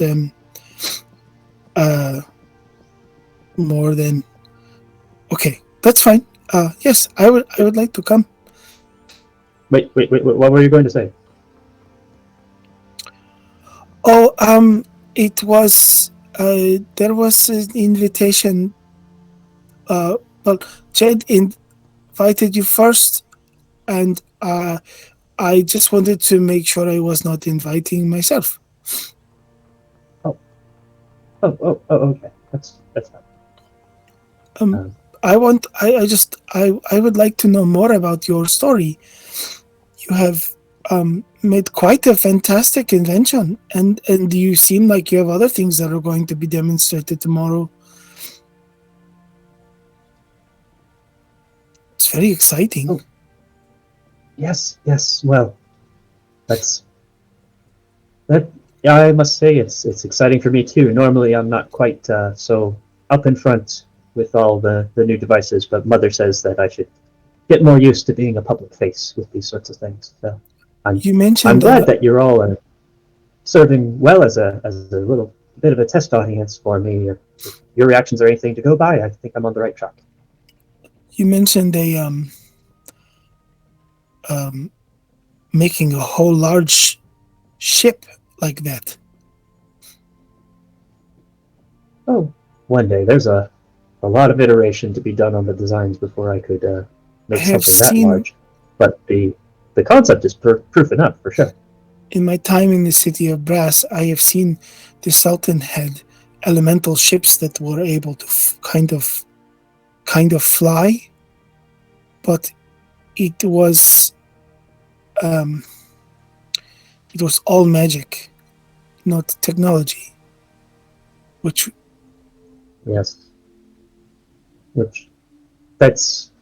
While I do make use of magic a lot in my work, I try my best to make sure that the mechanics themselves can be replicable by anyone. Well, with proper training, of course. It's still very complex regardless, but I mean, the magic is Sultan, only still available to people. yeah, the Sultanship, it was a luxury. It was not something that the people could use or have access to. The idea that you could make something that would be available to the people and let the people be able to use it to overcome obstacles like mountains and seas and things, that could be very impressive. I think that I I am honored to have witnessed this. I think we might be watching the world change in this very moment.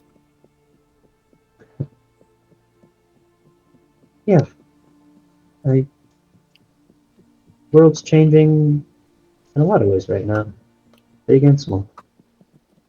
Did you build the Modrons? Oh, no. Modrons, in fact, they're originally from the plane of Primus, or no, Mechanicus. From Primus another is plane? slightly different.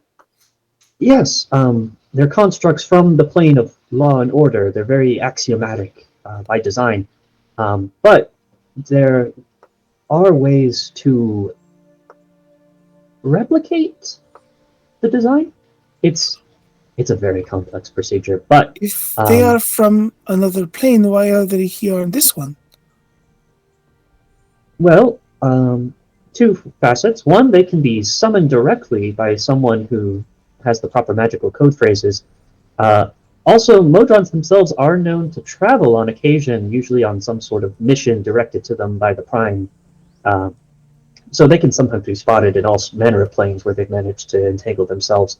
I believe these ones were specifically at first contracted by my mother to work as couriers, and while they were in her employ, she had them studied and then worked on replicating their functions. It's still very costly to construct our own Modrons, but we're getting better and better every year. And they deliver mail around the world?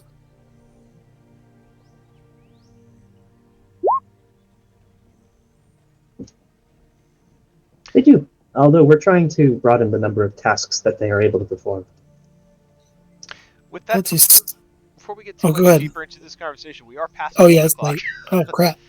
So, something we can definitely pick up next week. Next week we can move on with after setup, and you guys have some time in the city if you wish to do so. Yay. Awesome. I'll go ahead and Sorry, guys. I'm like falling asleep.